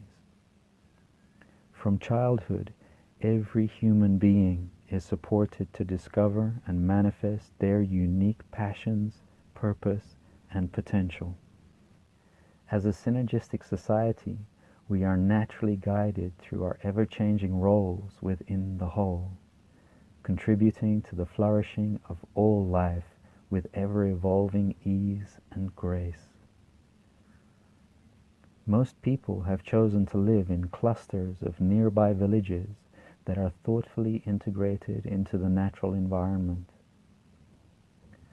The remaining cities, unrecognizable from what they once were, are filled with bicycle paths and walkways meandering through fruit and flowering trees and shrubs, interweaving neighborhoods, community gardens, parks, swimming ponds and lakes, and a myriad of communal spaces for socializing and fun-filled activities. As bioregions of mutually nourishing networks of communities, villages, and cities, we self-organize to ensure everyone's core needs are met in harmony with the whole. Our social systems function as living systems, ensuring the most vitalizing flow of energy and information throughout society and the biosphere. Money and the accumulation of material possessions have become meaningless in a culture of caring, sharing, and responsible abundance. Learning, recreation, and work have become inseparable, with ample time for relaxation, play, celebration, and building meaningful relationships with the entire community of life. We playfully perfect the art of elegant simplicity, producing and consuming only that which is essential for our fullest thriving. All our clothing, cosmetics, cleaning products, and material goods are entirely natural and biodegradable. Technology and manufacturing responsibly provide for all our communications, travel, tools, physical comforts, and conveniences in non-invasive ways that are aligned with our natural states of being. Arts and culture flourish to unfathomable realms of awe-inspiring creativity. Ancient and traditional arts and artisanship are revived and blended with evolving innovation, aspirations, and needs. Local, bioregional, and inter-bioregional festivals on the solstices and equinoxes are particular highlights of the year. They are filled with music, dance, theater, storytelling, laughter, joy, connection, sharing, and meaningful exchanges, from seeds and crafts to skills and solutions to spontaneous delights of all kinds. Here and now, peace, unity, and love reign supreme, and the miracle of creation is celebrated by all. And so our children's children and countless generations to come will grow and live happy and free in a vibrant, natural, harmonious, abundant, and kind world. And as they grow, they will begin to comprehend the profound significance of our astonishing global unification and collaboration to rise together as one humanity for the healing and thriving of all life. And so it is.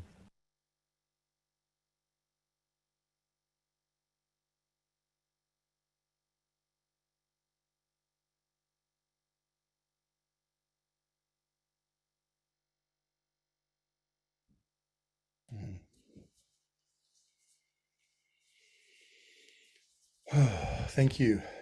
Thank you. Thank you, Jan Golding. Wasn't that beautiful? Exquisite vision of of a new earth. And we're going to be hearing a whole series of incredible complementary visions for a new earth as we go into tomorrow's session. But that really is extraordinary in the sense that Jan had created that back in October before we'd launched this symposium. I didn't know about it until about a week ago that he shared it with me. I said, oh, we got to get this into the symposium somehow. So thank you, Jan, for quickly getting that recording done. Beautiful. What a beautiful vision for the way the Earth could be in harmony with all of life. I mean, it just sounds magnificent. It sounds like the planet that's depicted in Avatar before the baddies turn up, just that beautiful harmony of all things and between all beings. So thank you, friends. Just in taking a few moments, I suppose, to reflect on the Unity Earth journey until now. And as we close today, again, deep gratitude and thank you to everybody who's been with us. Your presence, I see you, Patricia Ann Davis. Thank you for being with us. Your profound wisdom and teaching has had a huge impact on so many of us. Thank you to Andrew and Connie for last week's pre-symposium event. And to everybody who is here, your presence makes this what it is. Without you, there is no symposium. So I know some of you, Juliet, I think you're in Ireland, where it must be like the witching hour over there, or certainly 2 a.m. or something. But thank you for being with us. Thank you, Dr. Merchant. I know you're up very early in in India, and everyone who's here with us, seen and unseen, and everyone who's contributed so much to this journey. Olivia Hansen has played such a key role of supporting Unity Earth over these last years. And there are so many, too many to name everybody. But let me just say that we are on a mission, as it says in Pato's song, and we're all collectively on a mission. I think everybody here feels that one way or another. Maybe you've known it your whole life. Maybe it's a recent realization that you are here for a purpose, that we are here for a purpose, that our lives are no accident, that we are here in a way sent, and that we are coming together as a community, as a global grassroots beloved community to do something beyond which really, and for perhaps which we can't even truly name what it is that we're here to do, but the sense of purpose that drives us towards justice, towards unity, towards peace, towards protection of Mother Earth and all of life is something undeniable. And that is a journey that has been ignited in our hearts at some point along our lives. And those of us who have found each other in this space of Unity Earth, and we acknowledge that there are many, many, many such organizations and communities and initiatives and platforms, each with their own various qualities and their own unique attributes. We are one of many, that there are not just a few hundred of us, there are not just a few thousand of us, there are not even just a few million of us, but that we are numberless and countless. And people may come at it through the mind or the intellect or the solutions driven. They may come through the heart and the faith-based. They may come through the love of the natural world or love of children or 10,000 other portals into this great infinite tent that we inhabit together on our planetary home. But however you find our way in, the larger truth is that we are here and we are in it together. And we have built and we have been blessed by profound and deep bonds of trust and shared experience and love along the way. Like any family, sometimes there are moments of tension and sometimes there are moments that need to be ironed out and sorted out, and different perspectives in a big field like this. Invariably, at times we're going to be holding some tension between space. That's okay. That's part of the deal. And what is important is that we stay the journey, and that we keep listening, we keep showing up, and we keep going, and we keep moving. When we have a unified collective vision that we are moving in a direction together in, nothing will stop us. No shortage of resources, no shortage of numbers, nothing can stop us. Like Antoinette's song says, nothing can stop us now. So in my reflections today, it's really just one of deep gratitude. There are moments today where there was a tear or two as we were reflecting on the journey that has brought us to this moment, and just deep love, deep gratitude, and profound sense of wonder. If you look at the leaders that have come and are coming together, and we note the perspective that many more are out there waiting, younger, in different communities, different cultures, different skills, different passions. We're all waiting to come together as part of a larger whole of orchestrated action, of coordinated, cohesive, orchestrated action. And this is the moment that we are in right now. As we swivel, as we pivot from reflection and into dreaming, the dreaming is not a dream alone. The very act of dreaming is a creative act. You could even say it's a subversive act. But dreaming is the setting the scene for then what may follow, the actions, the solutions, the how, the pathways, the interactions, the resources, the organizations, the funding. All of that follows the clear vision like the cart follows the ox. So it is my tremendous joy to be here as we close day one of the symposium with much gratitude and deep bows to Yanni and to Victoria and to Irina. We'll bring you up here for all the love and the effort and the care and the communication and the diligence and the professionalism that has gone into making today what it is. Thank you to each and every one of you, and thank you to everybody who has been here We will have a few moments for reflection if anybody feels they'd like to share or say something, just for the next 10 minutes or so. But what a moment as we reflect on 5 years, 10 years, and as we begin to look ahead to what our collective visions for a new earth may hold tomorrow. Tomorrow, 5 p.m. Eastern time. Please don't miss it. Share this link with your friends. It's going to be an historic convening tomorrow on day 2 of the Unity Earth Symposium. We have got a galaxy of stars lined up to share their dreams with you and visions with you for a new earth. So please make sure not only do you come back tomorrow, but share this and bring others with you. Victoria, I'd love to hear from you. Anything as we reflect, as we close today, what's in your heart in this moment? Well, in this moment, I really feel that everything we're dreaming of is happening. I feel it's happening right here, right now, in all the little squares in this little spot here. But we're not local, so I think that what we're envisioning is it's like there. We just have to see it.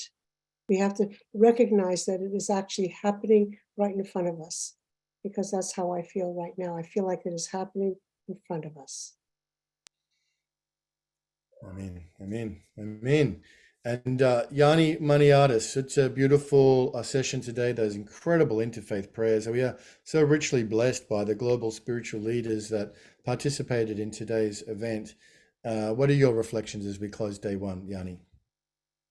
It is such a pleasure to be with everyone here. And just very briefly, I once had an experience as a teenager where an energy came to me, call it whatever you wish, Christ energy, and said, do you know that all I came here to do is create a story that we could all follow. And it was a love story. And so do you want to join me in kind of creating a love story?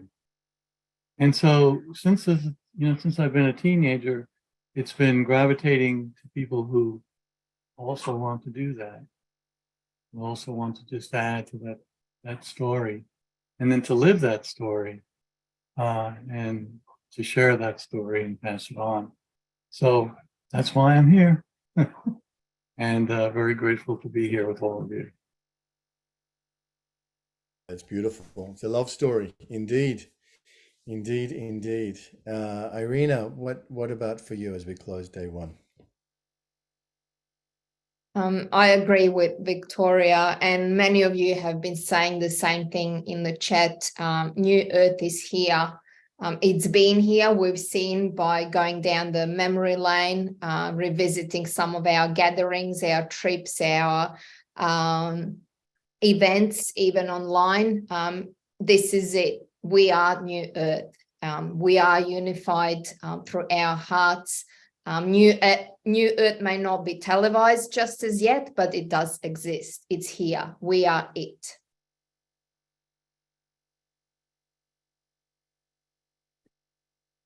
Declared. Well, my friends, we've had a rich and beautiful day 1 of the symposium. I think we will close in a few moments because we want to come back fresh and energized for day 2, which is going to be something spectacular. But I do want to just open it up in case there's anyone who has a burning desire to say something. If you feel like you have a burning desire to say something, now is your time. Anybody would like to, I know we'll just change the settings so anybody can unmute themselves. Would anybody like to offer anything as we close today? Susan Slight. Go ahead. Hello. Susan. I am giving an offering. Well, this was amazing. It felt like 100 years of deep immersion into love. So thank you, all of you. And I'm sitting at the spot that I call Otter Creek Landing. I live on Camp Hickory Creek. I saw some spirit otters here about 2 months ago, and they told me it's okay. We've arrived. Everything is okay. And I am working on restoring my Hickory Creek and the land around me. And you just got to do whatever you're called to do. And I love you guys all so much. And this was absolutely incredible. And we have arrived, you guys. This is really good. So thank you for letting me speak. I love you all. Thank you, Susan, and greetings to the otters. We have arrived. Thank you, thank you. We've got Trevor, and then I think we're going to hear from Sarah Trott, and then we might have time for one more after that. Go ahead, Trevor. Yes, I'd like to offer my thank you to Arena. It's been a fantastic journey.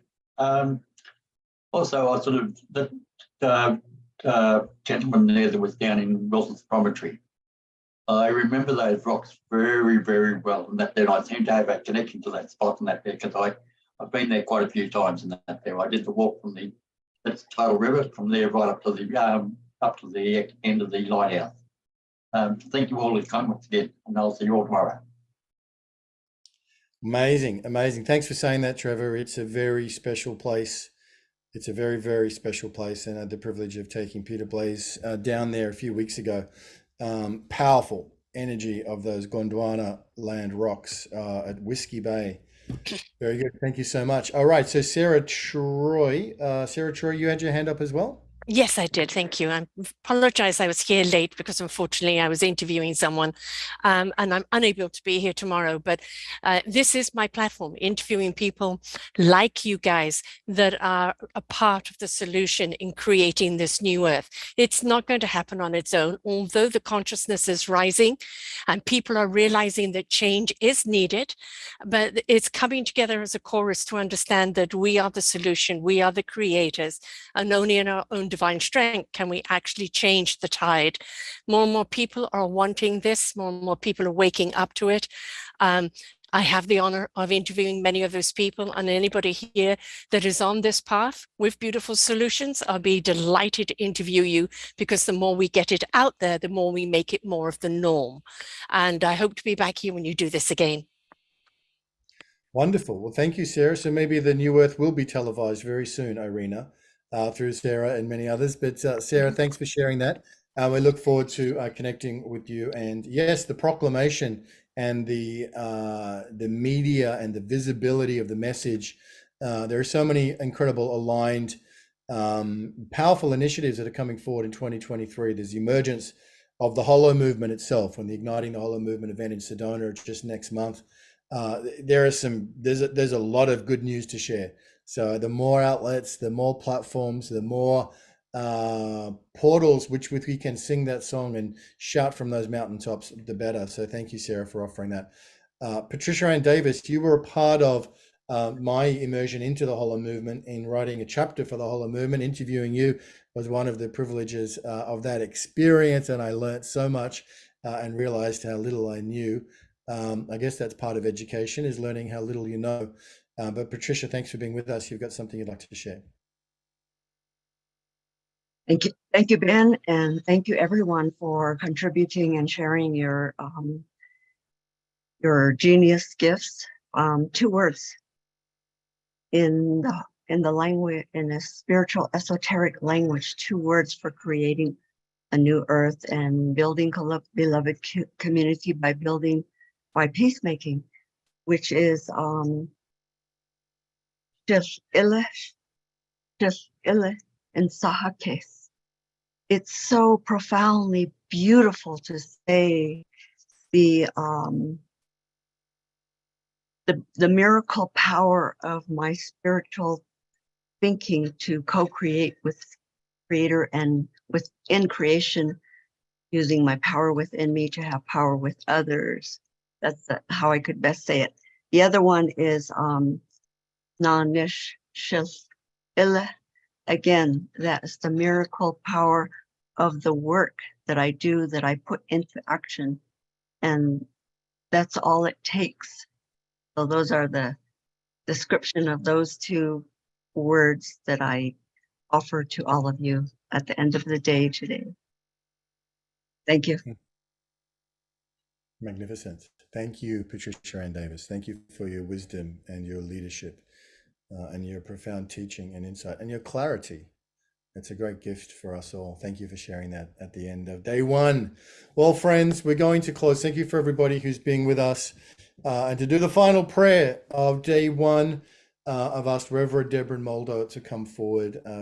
Deborah is a vision keeper for Unity Earth and a vision holder for Unity Earth, so as well as having a profound prophetic imagination.